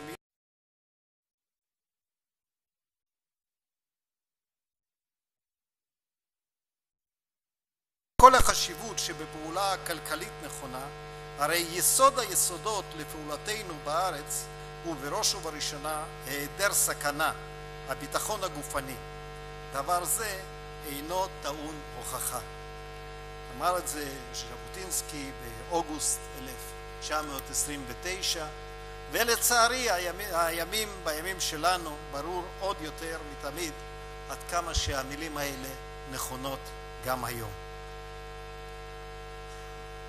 ז'בוטינסקי כתב את קיר הברזל לפני כמעט 100 שנה, ב-1923. ומאוד מפתה, ודאי בכנס כזה, להתחיל ולומר, וכל מילה נכונה. כל מה שאמר וכתב ז'בוטינסקי ב-1923 רלוונטי גם היום. אבל האמת היא שחלק גדול, בוודאי היסודות, הם רלוונטיים לימינו אנו, אבל יש גם כמה דברים השתנו לטובה, וכבר הוזכרו כאן לפניי. למשל, הפרק שלו שמדבר על תוכנית בגדד, מדבר על כך שלעולם לא יהיה מצב שמדינות ערב יסכימו להסכמי שלום עם מדינת היישוב היהודי, כן? הישות היהודית דאז. ברוך השם, אנחנו במציאות אחרת, הודות למנחם בגין בהסכם שלו ב-79 עם מצרים, והודות להסכמי אברהם שאנחנו חתמנו רק לפני זמן מה, ואני חייב לומר לכם שבאופן אישי, באותה תקופה הייתי שר הבריאות, ובעיצומו של משבר הקורונה נקבעה לי שיחה ראשונה עם הקאונטרפארט שלי מן האמירויות, ואני הייתי צריך לצוות את עצמי במהלך השיחה. כי עדיין לוקח זמן להפנים שאתה מדבר עם שר, הקולגה שלך מאיחוד האמירויות, ואתה מדבר איתו, משל היית מדבר עם כל שר בריאות אירופי, ודיברתי כמעט עם כולם במהלך ודאי שנת הקורונה, והצד השני, אפרופו היסודות להסכמים, הצד השני מעוניין בשיתוף פעולה ובהסכמים מקצועיים, שדרך אגב הספקתי עוד לחתום בתפקיד בתחום הרפואה וכן הלאה וכן הלאה, לפחות לא פחות ממך. אני דיפלומט היום ואגיד לפחות לא פחות ממך. וזה שינוי תודעתי שגם לי היה קצת קשה לעבוד. אבל נחזור לנושא שלנו, לתפיסות הביטחון, שעוד התווה כאמור ז'בוטינסקי בקיר הברזל, והתפיסות, כפי שאמרתי, בחלקן לפחות רלוונטיות מאוד גם לימינו. והדבר היסודי ביותר זה באמת היכולת להכריע צבאית כל איום כנגד מדינת ישראל היוצא מן השכנות שלה. אם אנחנו מדברים על האיומים, אז במושגים המקובלים, המעגל השני והמעגל הראשון, איומים קצת רחוקים יותר, ואיומים מיידיים על הגבולות שלנו, לפעמים הדברים האלה ודאי נפגשים. אני אתחיל דווקא מן המעגל השני, יכול להיות שהוא גם מאוד רלוונטי היום. אנחנו ממש בימים אלה עדים להתהוות של הסכם גרעין חדש עם איראן. כמעט לא שמעתי מישהו רציני שמתכחש לעובדה שההסכם החדש יהיה חלש יותר, גרוע יותר מקודמו, יאפשר לאיראן את כל מה שאפשר ההסכם הקודם. אני זוכר את הוויכוחים הסוערים שלי עם כל מיני ראשי מדינות ושרי חוץ, במיוחד מאירופה, בניסיון להסביר להם שההתנגדות שלנו להסכם ההוא של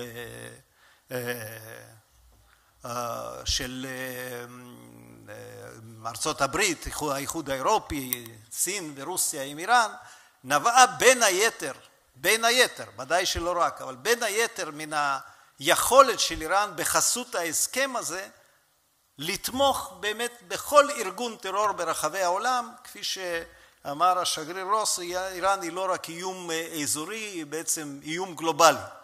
ההסכם ההוא התעלם לגמרי מפיתוח נשק מודרני, מכל הסכנות הכרוכות בכך.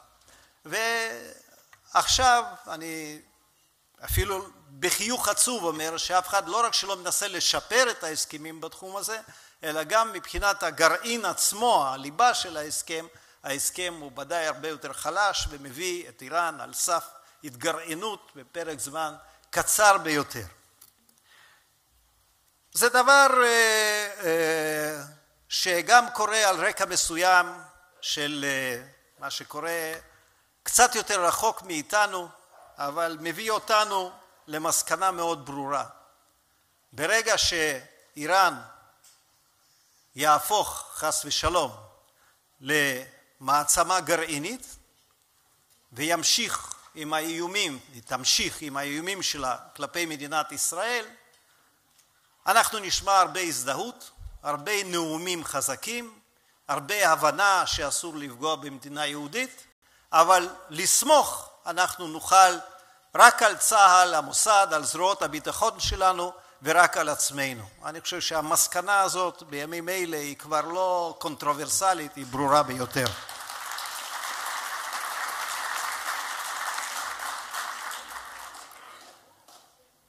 And there's one thing Senator Lieberman said a couple of minutes ago about the possibility, the dream that I definitely share, that there will be, how did you put it, a more civilized leadership in Iran. This dream could be true. If in 2009, when the students started the uprising into Iran, it wouldn't take the then administration several weeks to somehow react to that. If they would feel that the world is with us, we could live the dream today. We could talk on all kinds of other subjects, but not on the Iranian threat. And there's one thing to keep in mind for all of us here in the States, all over the world.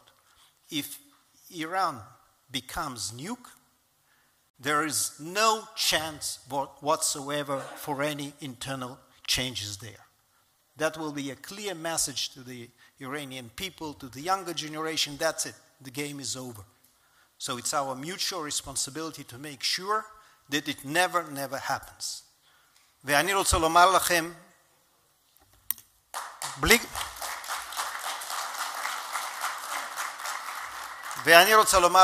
בלי כל קשר, מה אני חושב על הפעולות של הממשלה הנוכחית שלנו. אין לי הרבה מחמאות. אני חושב שאסור שממשלת ישראל תשתוק במצב הזה, פשוט אסור, אבל אני סומך על התבונה של הישראלים, אני סומך על הבוחר הישראלי, ואני מבטיח לכם שבהנהגה אחרת מדינת ישראל לא רק שלא תשתוק, אלא גם תדע לטפל באיום האיראני, אם אחרים, מדינות אחרות, לא מעוניינות לטפל בזה בצורה הנחרצת.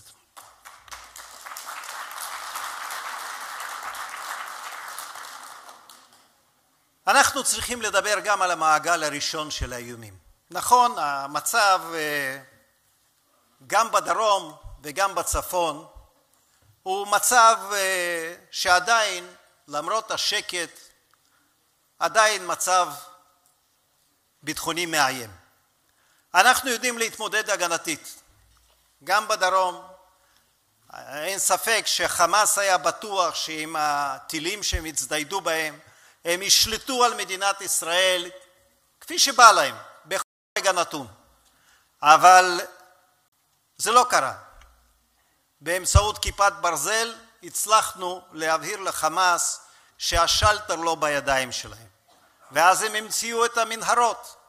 באמצעות המכשול ידענו להתמודד גם עם המנהרות בצורה כזאת שכל החלום שלהם שבכל רגע נתון הם יוכלו להוציא פיגועי ראווה, לאיים על כל יישוב בדרום הארץ, החלום הזה שלהם נגוז, ואנחנו יודעים להגן על עצמנו, יודעים בהחלט לשמור על שקט יחסי בגבול הדרום. המצב היה ונשאר סבוך, משלמים על טעויות, טעות ההתנתקות זה משהו שאנחנו משלמים עליה עד עצם היום הזה, אבל כפי שאמרתי, כוחות ביטחון שלנו וההנהגה נכונה ידעו לטפל בזה. בצפון מה שמדאיג, הדאיג ומדאיג אותנו, הוא פרויקט המדויקים של חיזבאללה, בעצם עוד פעם חוזרים לאותה נקודה של איראן, אבל גם כאן, כפי שאתם יודעים ושומעים, חלקית לפחות, אנחנו יודעים להעביר את המסרים בכל מיני צורות, לפעמים בצורה פיזית יותר, לפעמים בצורות שקטות יותר, ועם התוכניות שהיו לחיזבאללה תוך פרק זמן קצר ביותר להגיע למצב שהם יוכלו נקודתית לאיים על כל מקום במדינת ישראל, הם כנראה יצטרכו עוד לחכות. אבל אני חושב שכשאנחנו מדברים על המעגל הראשון, צריך לומר ביושר, זה נושא מאוד לא פופולרי, אבל צריך לומר ביושר שאי אפשר להסתפק רק בדיבורים על החמאס בעזה. יש לנו איומים אסטרטגיים שנובעים לפעמים מחוסר מעש שלנו. וזה מחזיר אותי עוד פעם לקיר הברזל של ז'בוטינסקי. ההתיישבות היהודית בארץ ישראל מן הרגע הראשון נתקלה, כפי שגם ז'בוטינסקי מסביר למה, בהתנגדות של שכנינו הערבים כאן, באזור הזה. אנחנו ידענו להתיישב, אנחנו ידענו ליצור רצף טריטוריאלי של התיישבות יהודית, אנחנו ידענו להתיישב על הגבולות, המשפטים מוכרים לכולם, איפה שתעבור המחרישה יעבור גם הגבול. לצערי הרב העקרונות האלה קצת נשכחו. ומה שקורה בימים אלה למשל בנגב, בחסות הקואליציה המוזרה הנוכחית, זה לא פחות מאיום אסטרטגי.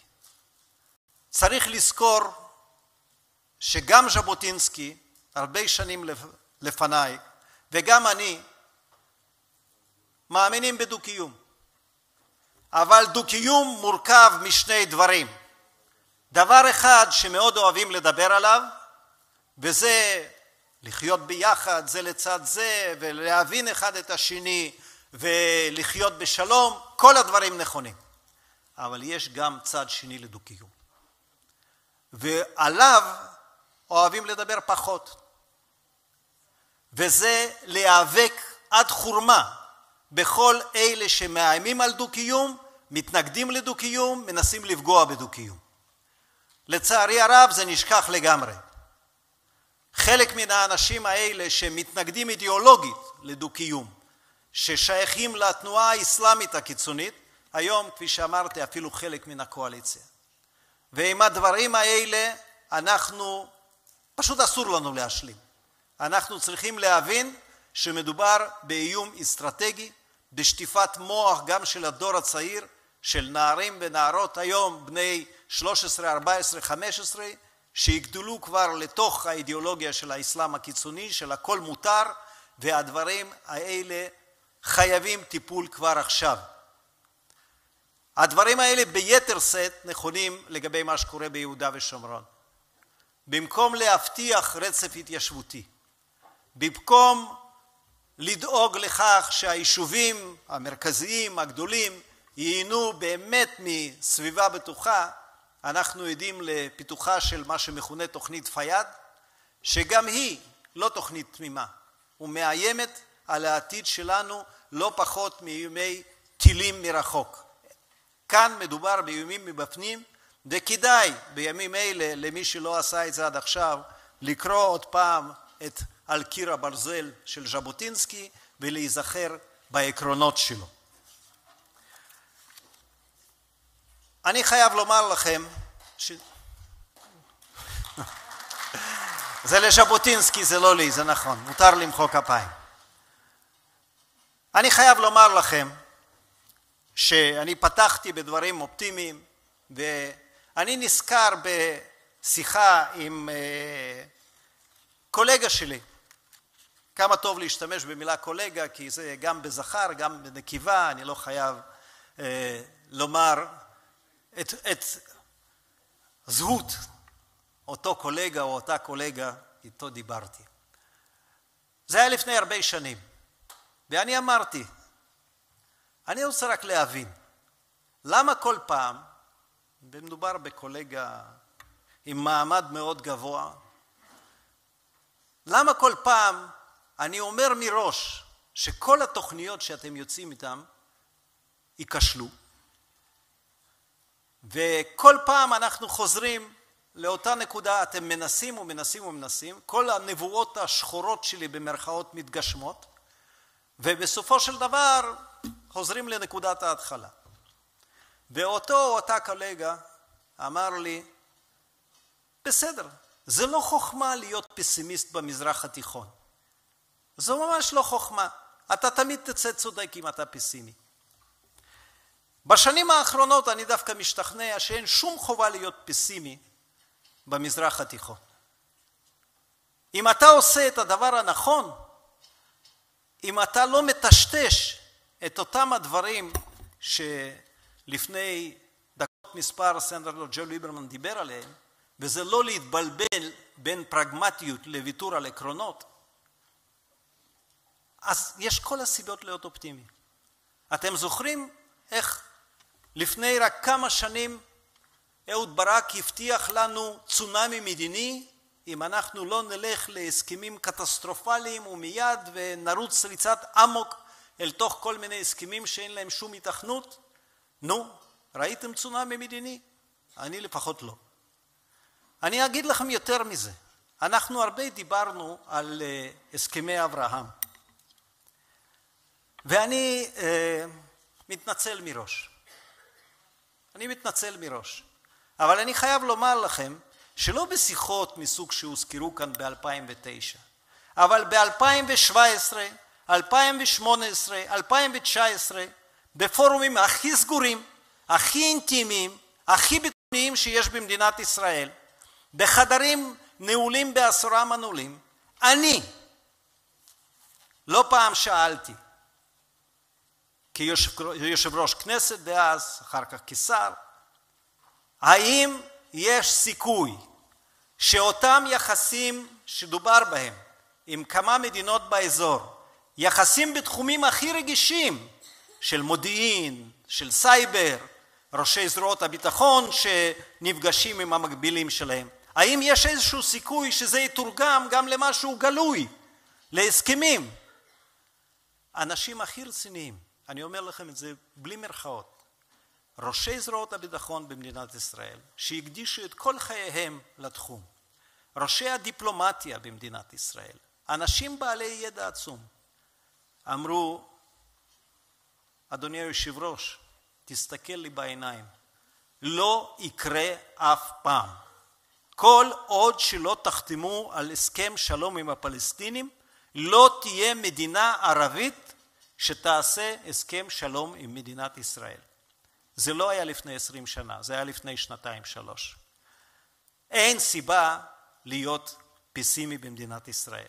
אתם רוצים עוד סיבה? עם כמה מן הנוכחים כאן, גם כן הייתי צריך לצוות את עצמי כשישבתי כיושב ראש כנסת בפתיחת שגרירות ארצות הברית כאן בירושלים.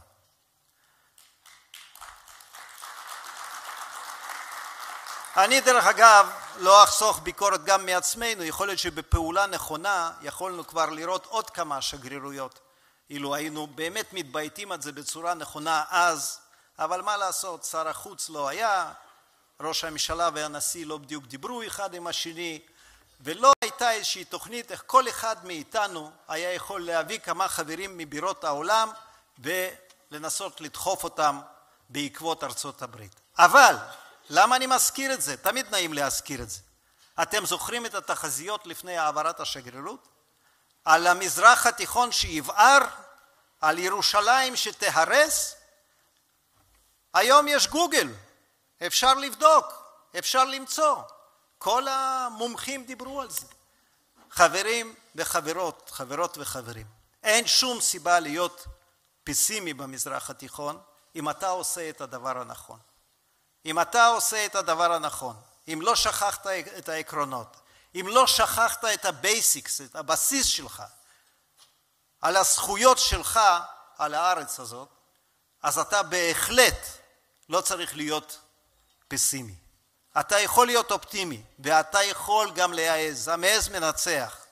כן, אני שמעתי את הדיבורים על כך למה בעצם עדיין לא הייתה החלת ריבונות על חלק לפחות בשלב זה של שטחנו ביהודה ושומרון. אבל אמרתי, המעז מנצח.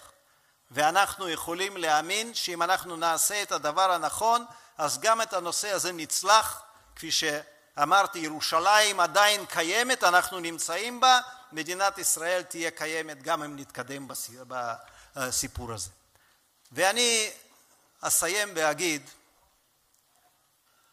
שדיברנו על העקרונות שאסור לשכוח, יש עוד דבר שלפעמים חסר לי דווקא בימים אלה. דבר שהיה ברור מאוד אצל ז'בוטינסקי, דבר שהיה ברור לא פחות אצל מנחם בגין, וזה moral compass, המצפן המוסרי. בכל פעולה, וגם כשכואב לא רק לך, וגם כשכואב למישהו מחוץ לגבולות מדינת ישראל, המצפן המוסרי עמד לרשותם. לא על חשבון האינטרסים של מדינת ישראל, לא כנגד האינטרסים של מדינת ישראל, אלא דווקא כתנא דמסייע, כמשהו שבסופו של דבר ז'בוטינסקי, בגין ומנהיגים מסוג שלהם הבינו תמיד. אם אנחנו נאבד את הזכות המוסרית שלנו לדבר על מדינת ישראל, על הזכות שלנו להגן על מדינת ישראל, על הזכות שלנו לקיים את המדינה היהודית היחידה, אף אחד לא יקשיב לנו. אסור לנו לאבד את הזכות המוסרית, אסור לנו לסמוך על טובות של אחרים, כדאי לנו ללכת לפי המצפן היהודי, המצפן המוסרי, ואז בעזרת השם אנחנו נשיג עוד הרבה מאוד הישגים שיוכלו להיות נידונים כאן בפאנלים הבאים. תודה לכם.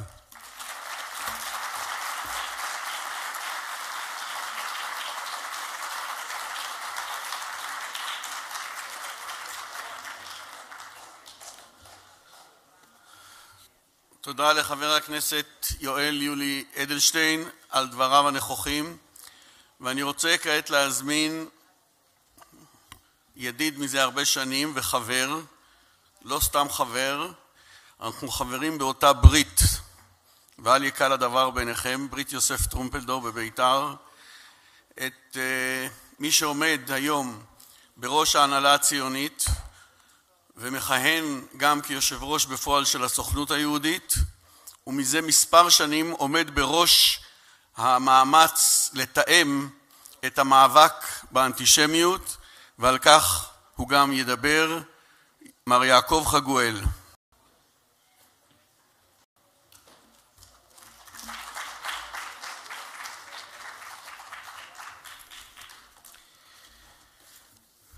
מכובדיי כולכם, אני באמת תכננתי לדבר בעיקר על המאבק באנטישמיות. אני אדבר על כך קצת בתחילת דבריי, אבל את רוב דבריי אקדיש למאמץ שלנו להציל יהודים באוקראינה בשעות האלה. בשנים האחרונות התעסקתי רבות, ואני מתעסק גם עכשיו, במאבק באנטישמיות הגואה. בעשור האחרון, כל שנה, ישנם יותר אירועים אנטישמיים אלימים בכל העולם. ב5 שנים האחרונות ביתר שאת בארצות הברית של אמריקה. לא קל להיות יהודי היום מחוץ לישראל. לא קל בחלק ממדינות העולם שתהיה לך מזוזה מחוץ לפתח הבית שלך.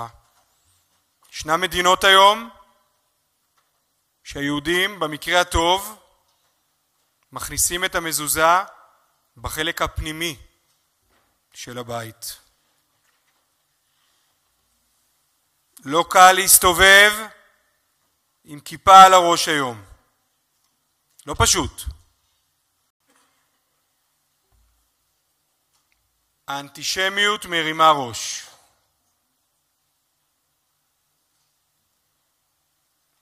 האחריות על ביטחונם של היהודים היא בראש ובראשונה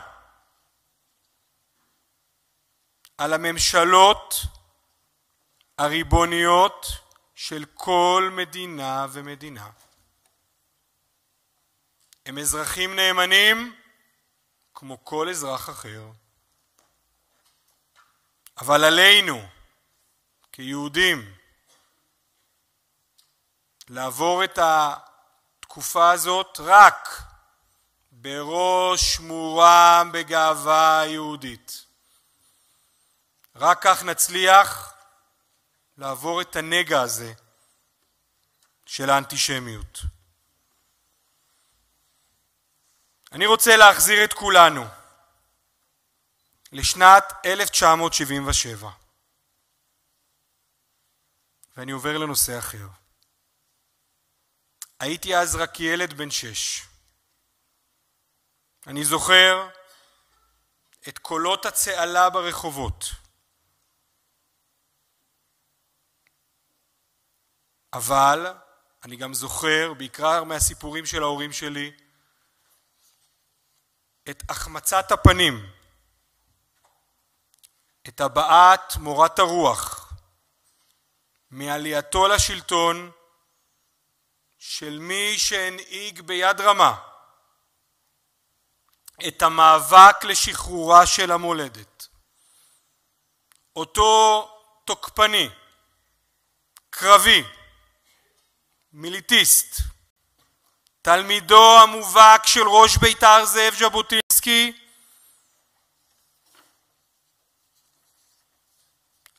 אני זוכר את הוריי זיכרונם לברכה באותה תקופה. הם סיפרו לי על השכנים המודאגים שהזהירו מפני התקופה הקשה שלפנינו. על התקשורת שטפטפה לאוזני הציבור שהמלחמה כבר בפתח, ועל ימי הזוהר של מדינת ישראל שהלכו ונעלמו בגלל עלייתו של בגין לשלטון. הרבה אמרות וכינויים יוחסו למנחם בגין, בחייו כמו גם במותו. אבל היום, 30 שנה לפטירתו, והדמות הציונית, המנהיגה, העוטפת, המכבדת, חסרה לנו כל כך, לכולנו. בית"רי, לוחם, מדינאי, מנהיג, איש של ארץ ישראל, אבל בראש ובראשונה של עם ישראל. הוא ראה חשיבות עליונה באחדות ובישיבה שלנו כאן בארץ ישראל, ולא פחות חשוב, בשיבה של עם ישראל לארצו. עם הקמתה של מדינת ישראל קרא בגין לעלייה מסיבית של יהודים לארץ. ואני מצטט, במלחמת הקיום הננו עומדים, ובריכוז המהיר של המוני גולי עמנו תלו יום המחרת שלהם ושלנו כאחד. כך אמר. חלפו השנים ובני עמנו נקלעים גם כיום למציאות קשה ובלתי נסבלת. ביום רביעי האחרון ביקרתי באוקראינה. לא פשוט. לא פשוט לראות פליטים. לא פשוט לראות במעבר הגבול דבוקה של כ-300, בעיקר אימהות, ילדים, ללא כלום, שחוצים את הגבול בשטח המפורז בין אוקראינה לפולין.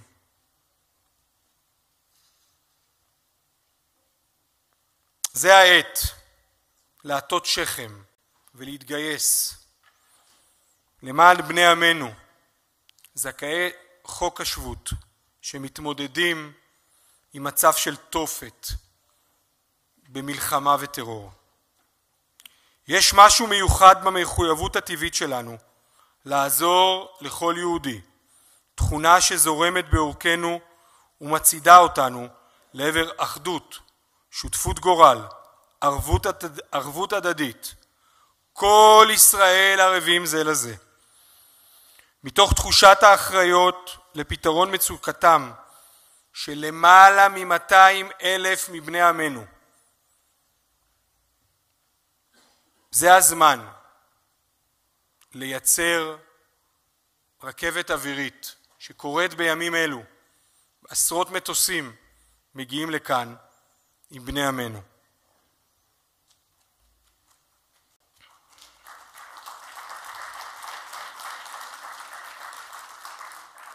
מנחם בגין ראה תמיד לנגד עיניו את המחויבות לכל יהודי ויהודי. הוא ראה בעלייה ארצה את הגשמתו של החזון הציוני ואת האמצעי למאבק על עצמאותנו. אך ביוני 1977 משתה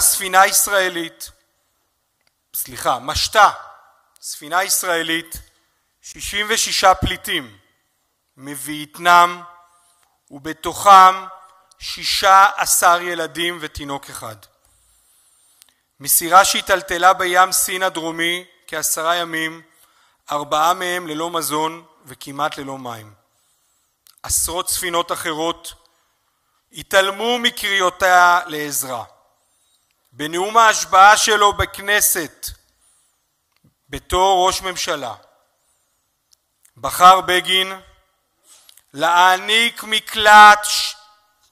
שנתיים לאחר מכן הגיעו 2 קבוצות נוספות, ובסך הכל נקלטו בישראל כ-700 פליטים. חשוב להבהיר, גם בימינו מדינת ישראל פותחת את שעריה בפני כל יהודי ויהודי זכאי חוק השבות. עם זאת, הלב היהודי שעל בסיסו עמל בגין משך שנים לא מנע ממנו את קבלתם ארצה, גם של אלה שלא ענו באופן ישיר על ערכי חוק השבות. אין לי ספק שבראש ובראשונה צריך לדאוג לבני עמנו. אבל גם אם יש פליטים אחרים שצריכים את העזרה שלנו, ממשלת ישראל צריכה להושיט להם עזרה.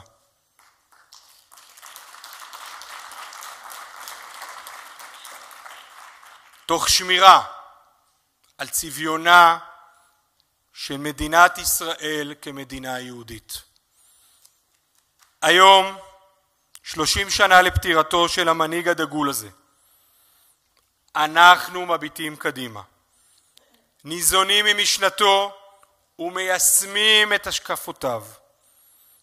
עם ישראל מסורת ישראל, ארץ ישראל, עם ישראל חי. תודה רבה.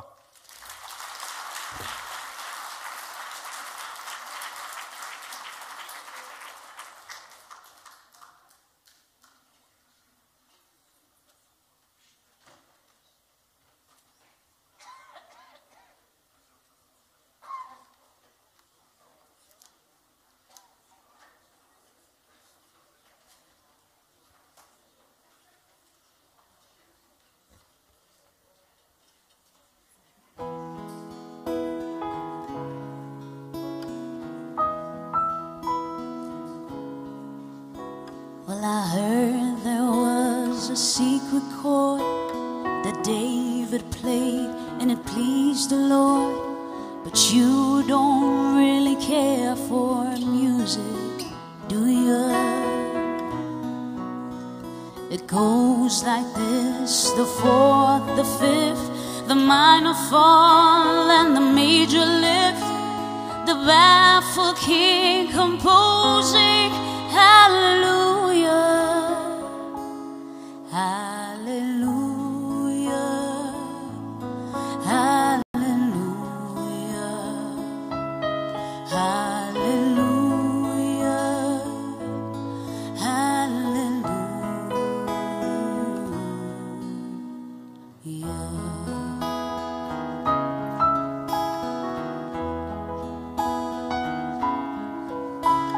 Your faith was strong, but you needed proof.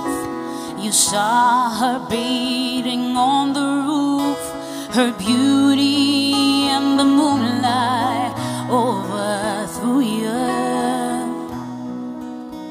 She tied you to her kitchen chair, she broke your throne and she cut your hair, and from your lips she drew the hallelujah,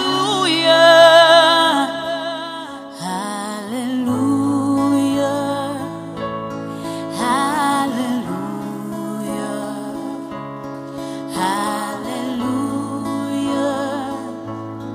hallelujah,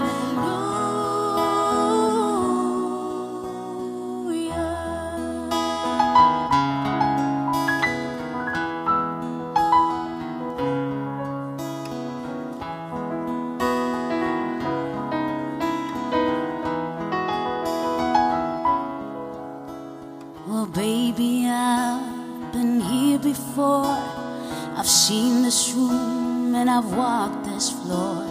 I used to live alone before I knew you, and I've seen your flag on a marble arch. Love is not a victory march, it's a cold and it's a broken hallelujah.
And now, ladies and gentlemen, it is my honor, privilege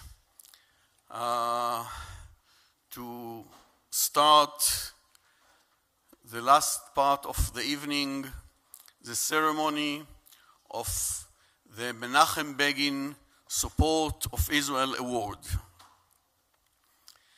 This year we are giving the first time this prize, and I think that we couldn't choose better by giving the prize to Pastor John Hagee.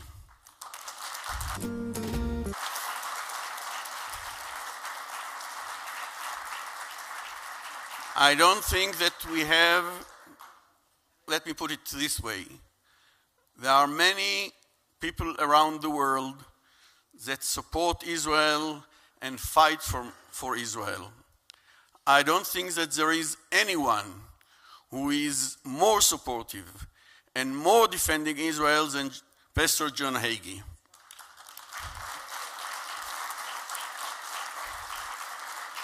And just last October, when I had the privilege of visiting in San Antonio, Pastor John Hagee shared with me the beginning of his journey regarding Israel. And it's also so symbolic that in June 1981, when the pastor heard about the miraculous attack on the nuclear reactor in Iraq, and he was so happy that Israel was able to conduct and succeed in such operation. But the next day, he started to hear from all over the United States criticism and whining about how come Israel dare to defend itself. And he was puzzled and felt that he has to do something. And he made the first pro-Israel rally that he had since then ever.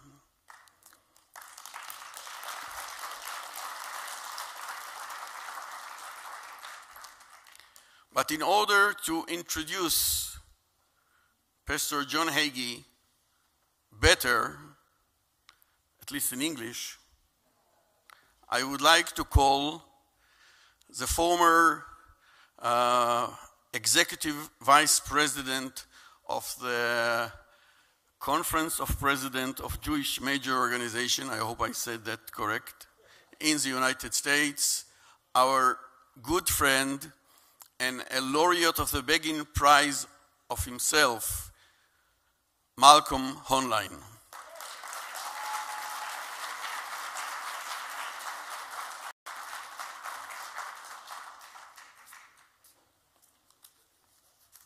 Current Vice Chairman of the Conference of Presidents of Major.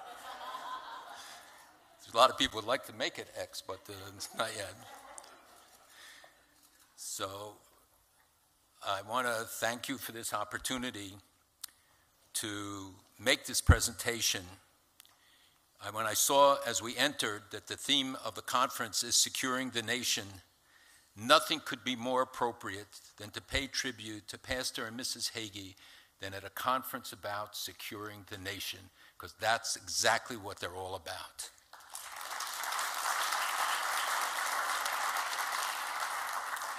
And there could be no more fitting recipient than the Hagees for the Begin Support of Israel Prize. I had the privilege of knowing and working with Prime Minister Begin while he was Prime Minister, but even before. I would often go up to his hotel room in New York when he sat alone because none of the leadership would go and see him.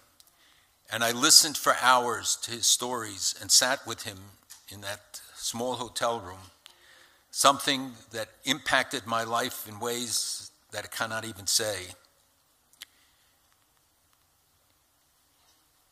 He was the most amazing Jew, not just Israeli.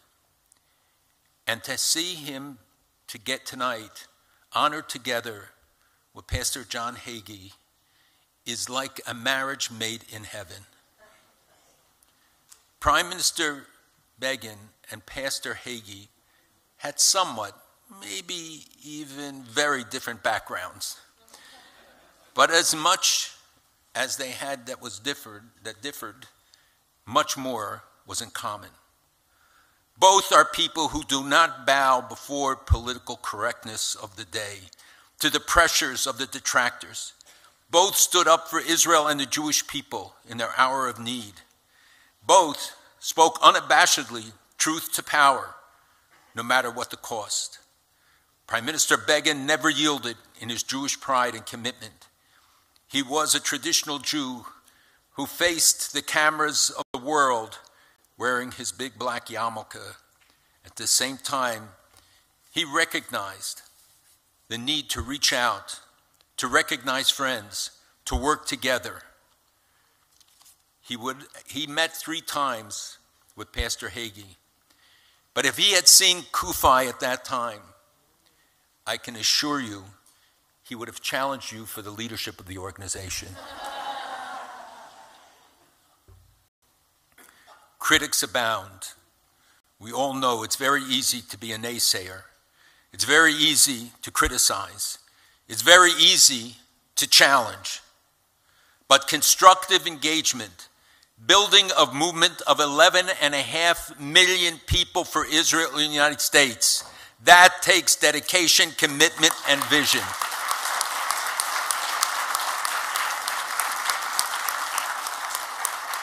And saying what you believe, not afraid of standing up for truth, that is the true measure of the person.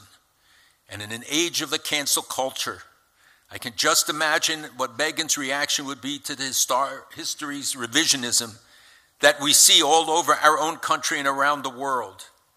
They would have taken that as a challenge. He was a man of history. Pastor Hagee is a man of history. And as we move into a world, unfortunately, with less and less and ultimately no survivors, Begin's message about the Holocaust was more important than ever. To counter Holocaust revisionism and the anti-Semitism that flows from it, to cancel the cancel culture, is a challenge that he, as the Hagees, have taken on. They both looked at the challenge of anti-Semitism, not in cowering words or deeds, but as a confrontation that they needed to take on. And the Hagees have taken on the fight, supporting IRA in many states, fighting BDS, challenging the 400% increase in anti-Semitic incidents in New York City alone this year. They see as a personal challenge. They speak about it, but more importantly, they act on it. And just as Begin saw the danger of Zionism, racism, resolution in the United Nations in 1975 before he became prime minister, but I had the privilege to talk to him about it and understood that this wasn't just a challenge of the day, but a challenge for time. The Hagees understand that the rise of anti-Semitism in America is a challenge of our generation. And they understand, both of them, the challenge of nuclear weapons in the hands of an enemy of the Jewish state. Both acted, both in different ways. Although I have to say, taking out Otzi is not something we have yet seen replicated, but there is hope.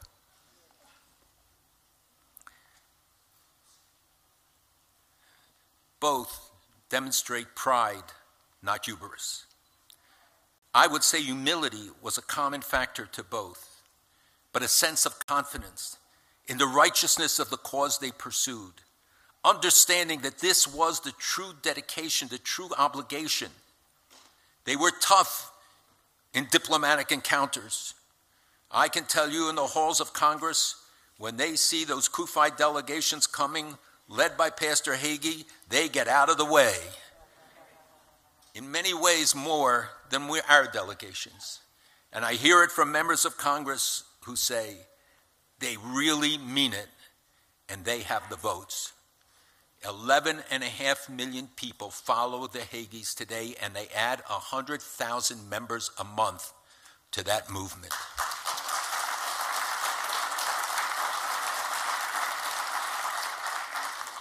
And any of you who have not had the opportunity to attend a night to honor Israel, as I have, or the Kufi conference in Washington, which even if I wasn't invited to, I would sneak into, because that's where I charge my batteries. I go away more confident in the work we are doing, knowing that we have millions of people, tens of millions, who will stand with us, that the American people are with us, that we need not cower, that we can stand up proudly, because we have people like the Hagees with us. In the midst of Hakel, Moses taught us that the greatest challenges to the Jewish people are not natural disasters or external enemies or threats of war. The greatest dangers are ignorance, indifference, and apathy. Those are the challenges we cannot overcome. We can overcome all of the enemies as we have throughout the generations and relegated them to the dustbin of history. But when Jews are indifferent, and when we live in societies that are different and ignorant as ours is today, that is a challenge to our very existence.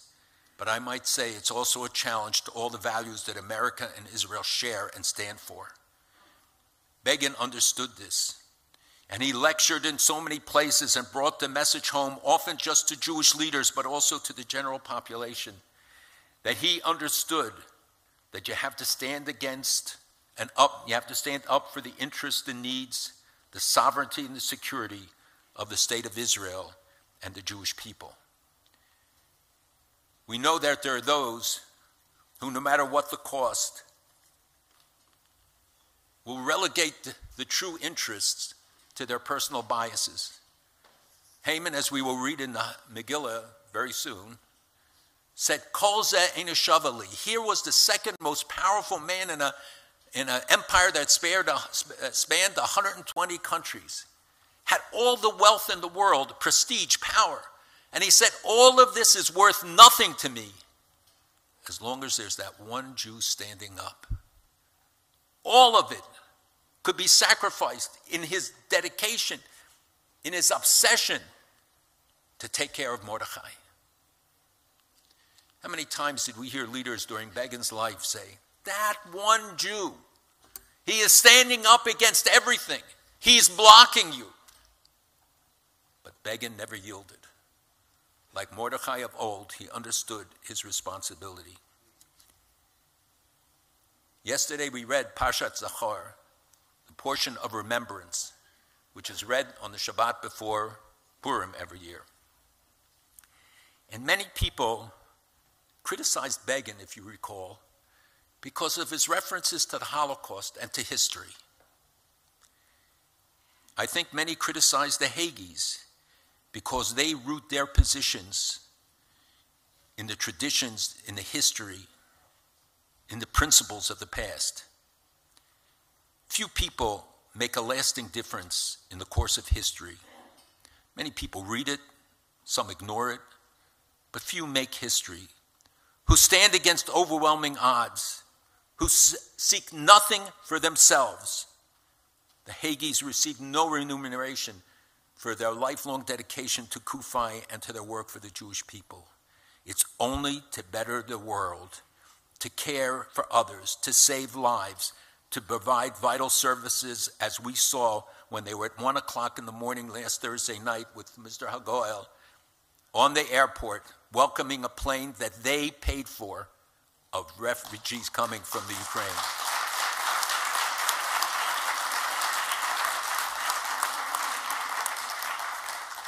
So I just wanted to say, we remember. Jews remember. We remember those who sought to destroy us like Haman, and we remember those who stood up for us. I believe that the Hagees will go down in the annals of Jewish history. Winston Churchill said, the further back you look, the further ahead you will see. Our Chazal, our sages, taught it to us 1,000 years earlier.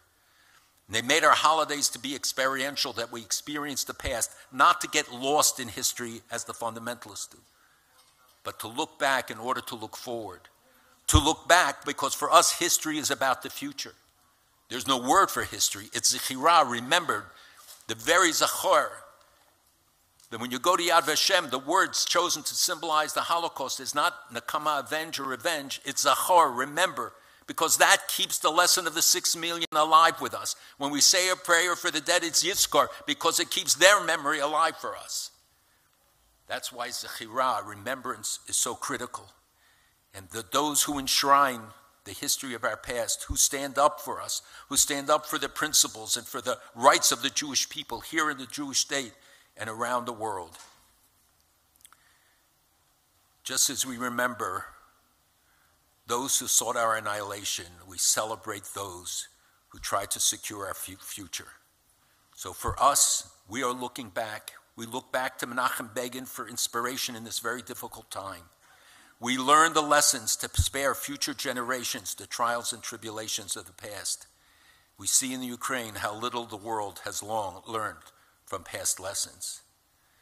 Zachor, remember, it's a central precept for the Jewish people and for our future. And so tonight, we remember. We remember Menachem Begin. We remember his courageous stands. But we also remember the work of the Hagees.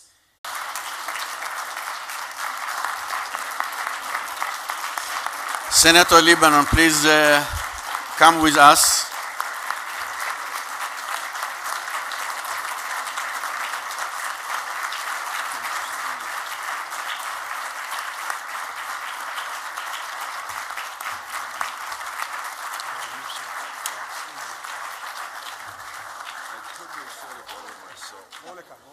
Please to the center. So just a second.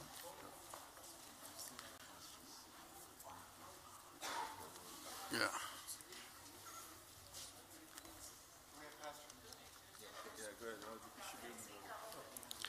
Just a second.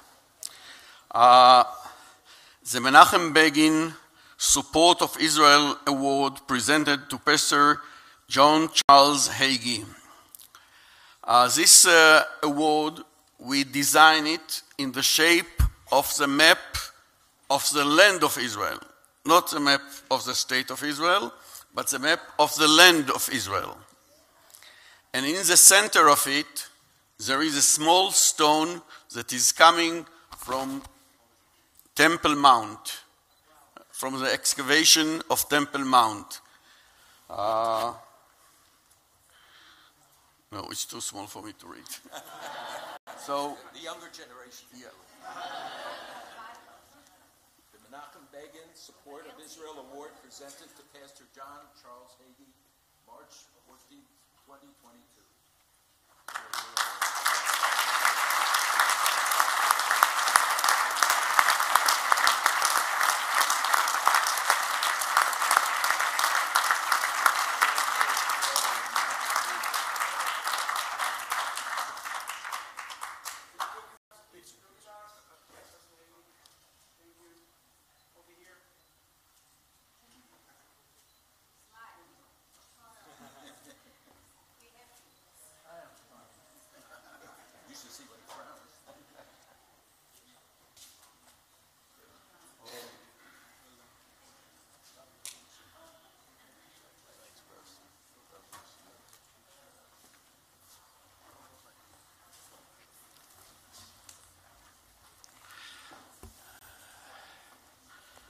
Before I begin my remarks tonight, I would like to express my profound appreciation to Malcolm Hoenlein, who came to me some 40 years ago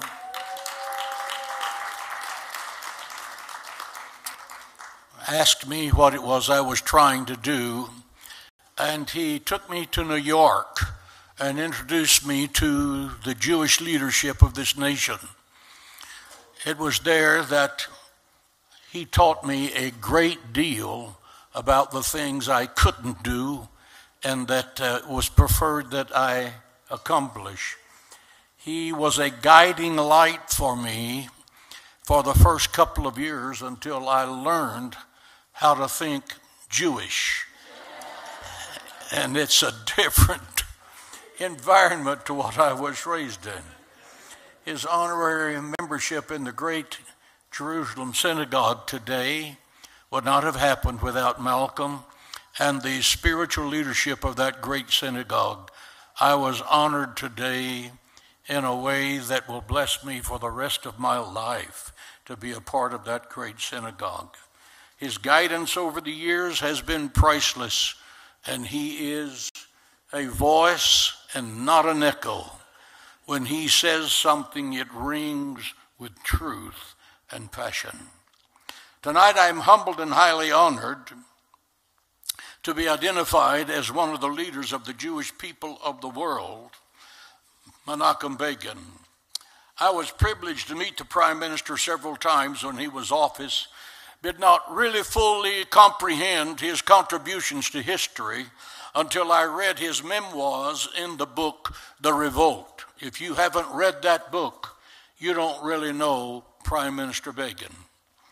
His courage under fire, his love of freedom, his love of the Jewish people changed the course of history.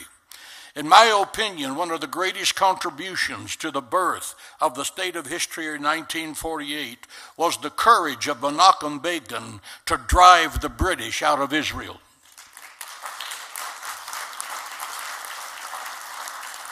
I recognize that's not politically correct, but I don't really care.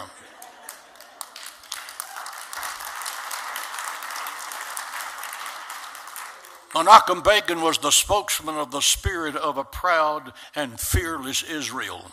His life was dedicated to the independence of liberty and the survival of the Jewish people. The genius of Menachem Begin was his ability to articulate the suffering and the struggle of the Jewish people. It was his willingness to openly confront anti-Semitism, to remind an indifferent world of the meaning of the Holocaust, and to speak out fearlessly for Jewish rights and the justice of Israel's cause that made him the Lion of Judah of his time.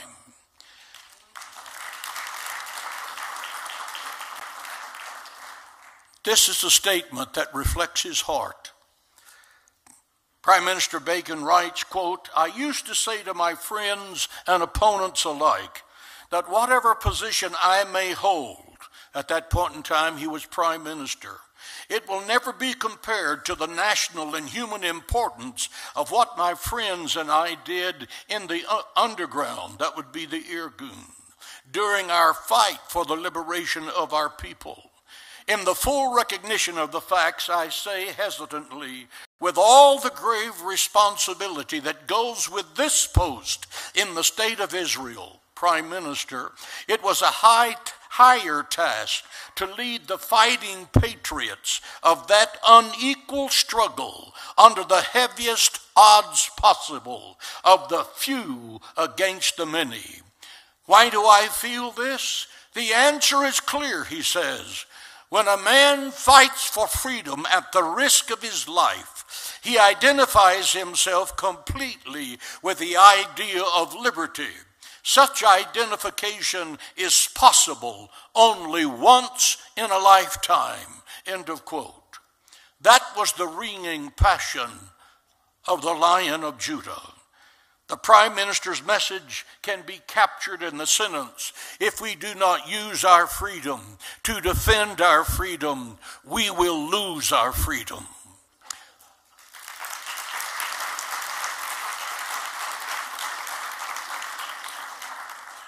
I believe that Menachem Begin, as much as any other person in history, was responsible for the rebirth of the Jewish state in 1948. Consider these facts. He organized and led the Irgun freedom fighters to liberate the Jewish people from the iron boot of the British. He sent his agents to America to get rifle and bullet-making machinery to ship it to the Haifa port as tractor parts. Right under the nose of British intelligence, and just a few miles from the harbor, establish a machine-making instrument that would give all of the Jewish freedom fighters the same caliber of weapon, the same kind of weapon, and the same kind of ammunition, so that if you ran in the fight, I could loan you some of my bullets and we could win the fight. He taught the Jewish people how to fight and defend themselves for their God-given rights. With a British bounty of 10,000 pounds on his head, he hid in his home in a cavity behind the fireplace.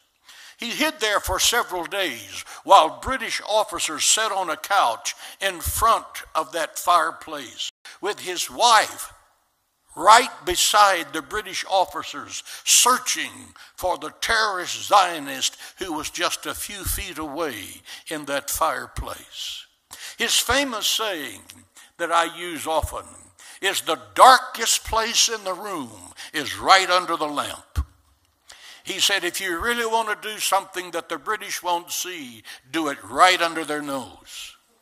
Menachem Begin defied the infamous white paper policy, which limited the number of Jews that could immigrate to Israel, being 15,000 each year. Jews were fleeing to Israel from Hitler's Holocaust, trying for a chance of life.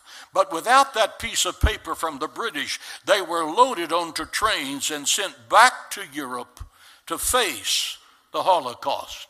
Think of it. God Almighty, the creator of heaven and earth, gave this land to the Jewish people by blood covenant forever. Israel and the Jewish people do not occupy this land. They own this land.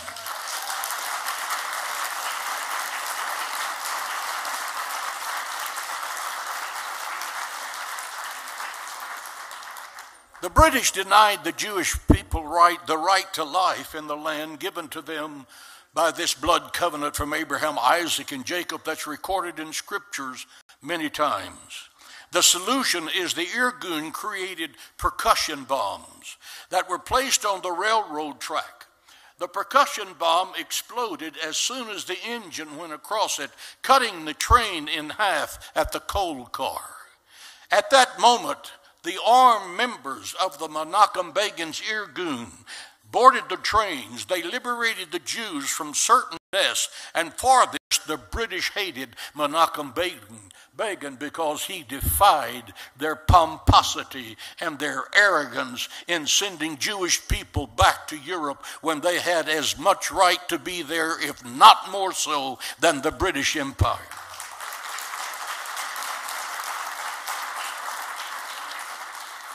Without doubt, the greatest military exploit of the Irgun was on Monday, July the 22nd, 1946, when they blew up the west wing of the King David Hotel, which was the military headquarters of the British Army.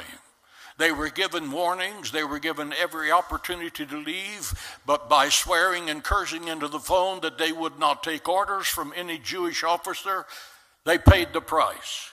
This was the blow that drove the British out of Israel and opened the door of freedom for the Jewish people and the birth of the state of Israel, May 15th, 1948. God bless Menachem Begin.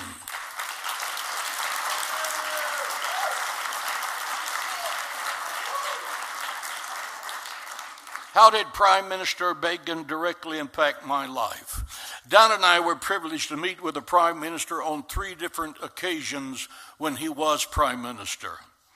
As we were escorted into his office for the very first visit, I was amazed by the simplicity of his office furniture.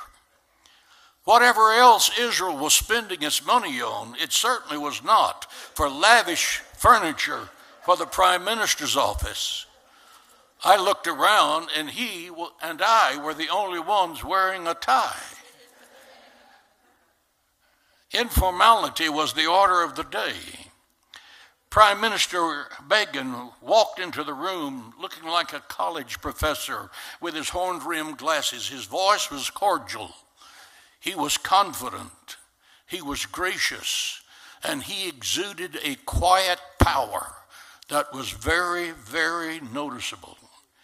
He greeted us warmly and thanked us for our support of Israel and the Jewish people and asked us to please be seated. As we sat down, he said, I understand that you are a pastor and a scholar of Bible prophecy. What do the prophets of Israel say about the future of the Jewish people? Well, brother, that is an open conversation that could go on for hours. The Prime Minister's aide tapped his watch and said, Mr. Prime Minister, we have only 10 minutes until our next appointment. And Prime Minister Begin waved his hand off and said, I want to hear this. The aide never spoke up again. As we talked, I quickly realized that the Prime Minister was himself a Bible scholar in his own right. I later found out that he conducted a Bible study in his home every Friday night. When our conversations ended, we took a series of photographs that hang in the Hall of Memories in the church today. He later sent me a personally autographed photo of himself that hangs on my office wall. On our later visits, the Prime Minister thanked us for the contributions that John Hagee ministers are making to Israel. And as of this date, God has empowered us, and I emphasize those words. Because 40 years ago, when Don and I started this, we said, God, we will give away every dime and every dollar you send to us for the help of Israel. Every dime goes to Israel. And now, these years later, more than $115 million has been given to bless and to benefit the Jewish state.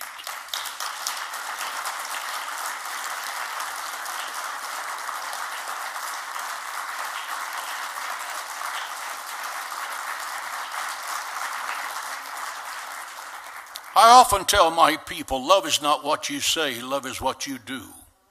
Don't tell me you love me. You tightwad, show me.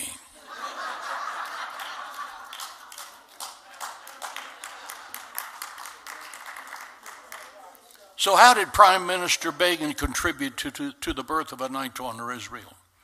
As has been stated here already tonight, Prime Minister Begin ordered the Israeli Air Force to bomb the nuclear reactor in Osirak. The American Blame Israel First media blasted Israel for its, quote, gunboat diplomacy, end quote. I was watching that telecast. I reached over and picked up my legal pad, and I told my wife, this is the open door we have been looking for Christians in America to demonstrate their support for the Jewish people and the Jewish state. They do not need to be condemned. They need to be congratulated and encouraged. I told Dana we're going to have something called a night to honor Israel. We're going to give the Christians of this city the opportunity to go downtown to the auditorium and express our profound appreciation to their contributions to our country and now to civilization. I took out a full-page ad in the newspaper announcing it. We used television to proclaim the first night to honor Israel in the history of our city. Think about that. I think it was the first night to honor Israel in the history of the United States of America.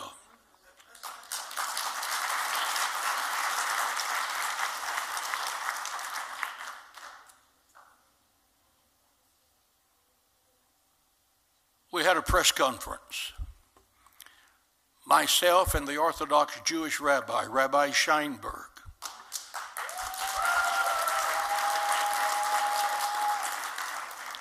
Who became the dearest friend I had on earth for 40 years, who has recently passed away and is now buried in Jerusalem.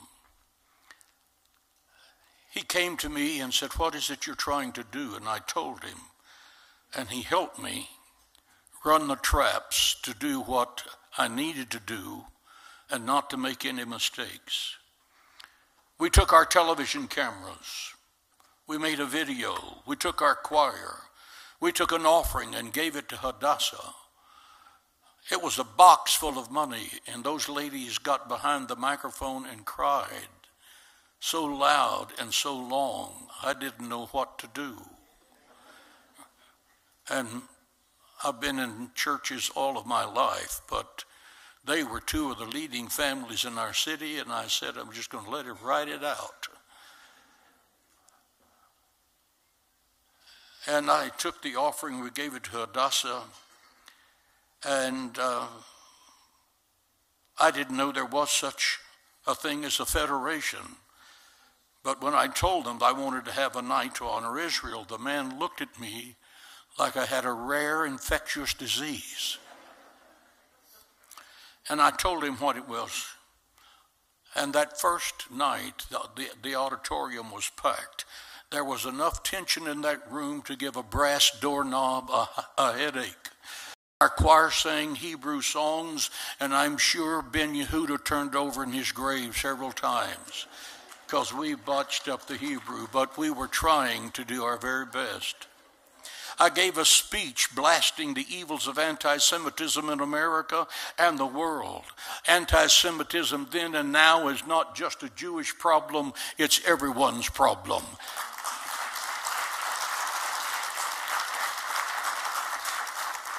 Anti-Semitism is sin, and as sin, it damns the soul.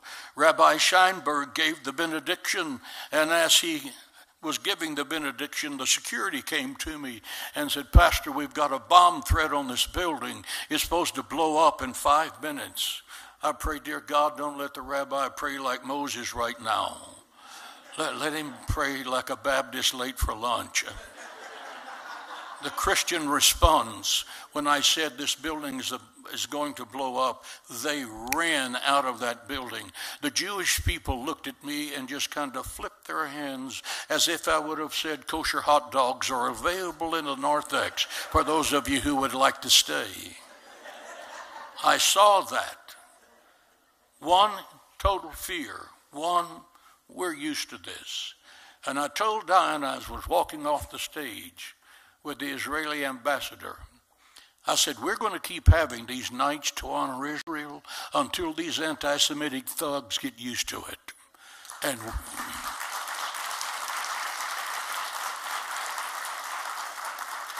And we started. We sent out videos to other churches. The television helped it grow. I knew that Israel needed a massive national grassroots in America that would stand with Israel and the Jewish people in Washington, D.C. When Ahmadinejad started threatening to kill the Jews with a one-bomb nation. And I want to tell you something, that maniacal dream is not dead. Israel must never allow Iran to get a nuclear bomb.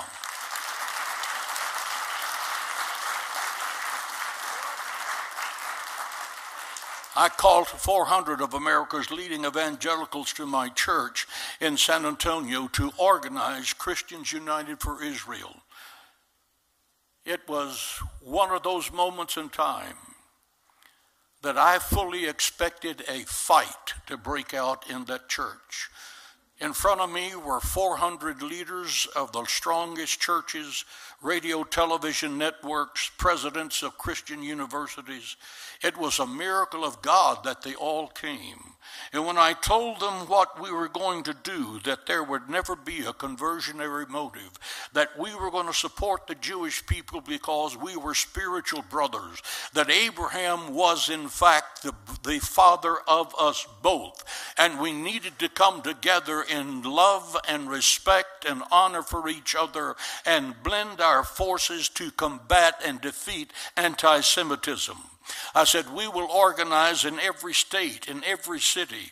We will go to Washington once every year and face our elected officials concerning their conduct toward Israel and the bills that we want passed that will help Israel.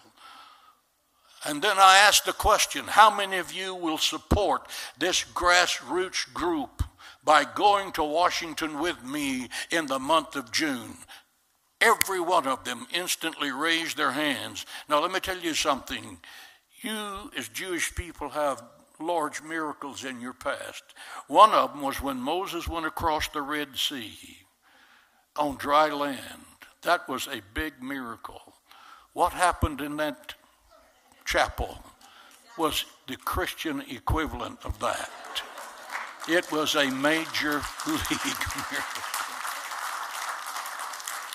I am pleased to announce that as of this date, we are growing 100,000 names per month, and in America who aggressively stand with Israel and to defend the Jewish people.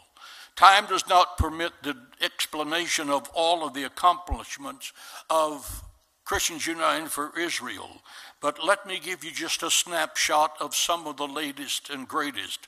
Passing of the anti-BDS laws, punishing companies that boycott Israel products.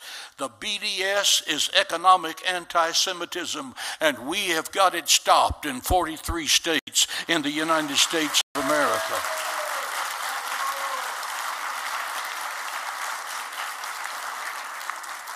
CUFI on campus, young Christian leaders who are in 400 plus college and university campuses right now, who are taught to expose and fight anti-Semitism on that college campus in its every form. They are on the front line. They are on the West Coast, find themselves getting slapped and spit on. They pick themselves up, dust themselves off, rally around the Jewish kids who are there, and they're fighting back, saying what rights and privileges they have as Americans. We are not bowing down to anyone in any state.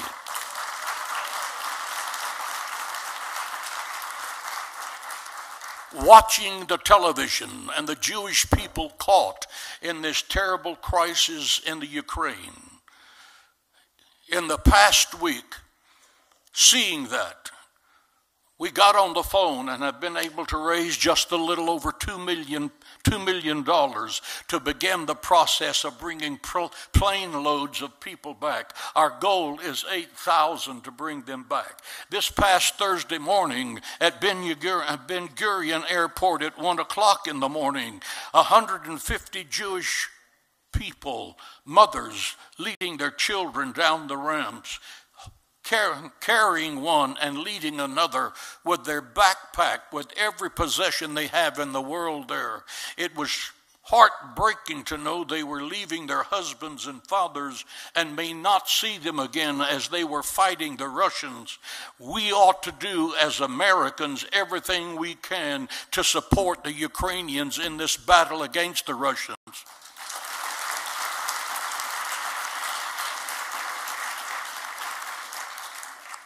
But the joyful point is that there is a free and independent place called Israel where Jews can go to be free from the tyrants of the world.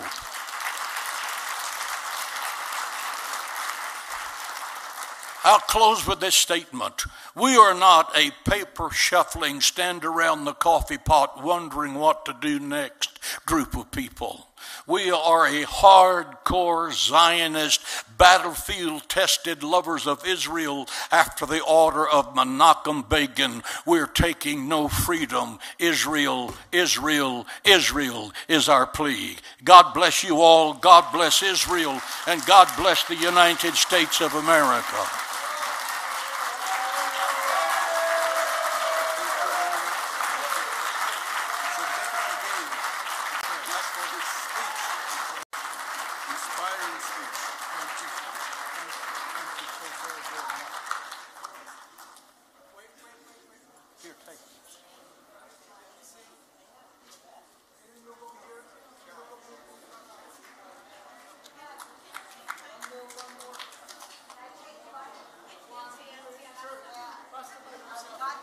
Please stay with us to the singing of the Israeli anthem.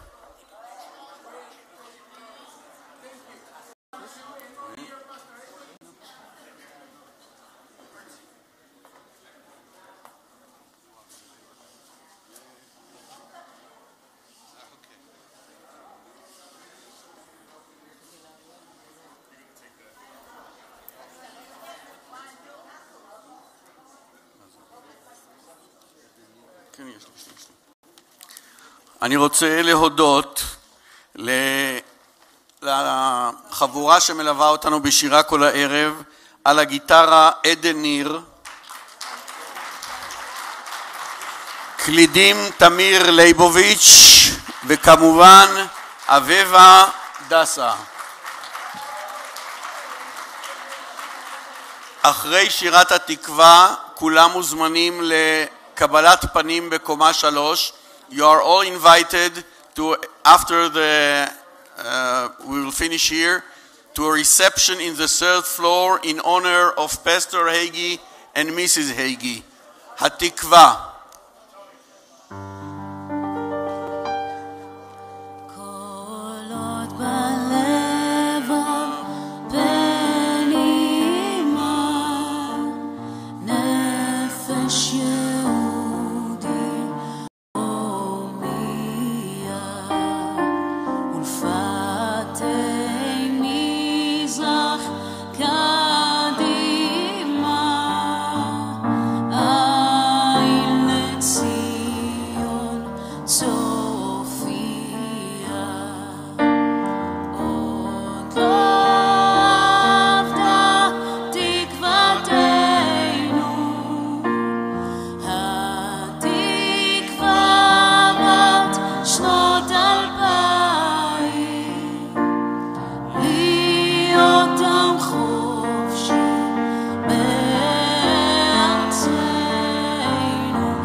ערב טוב ונתראה מחר בבוקר.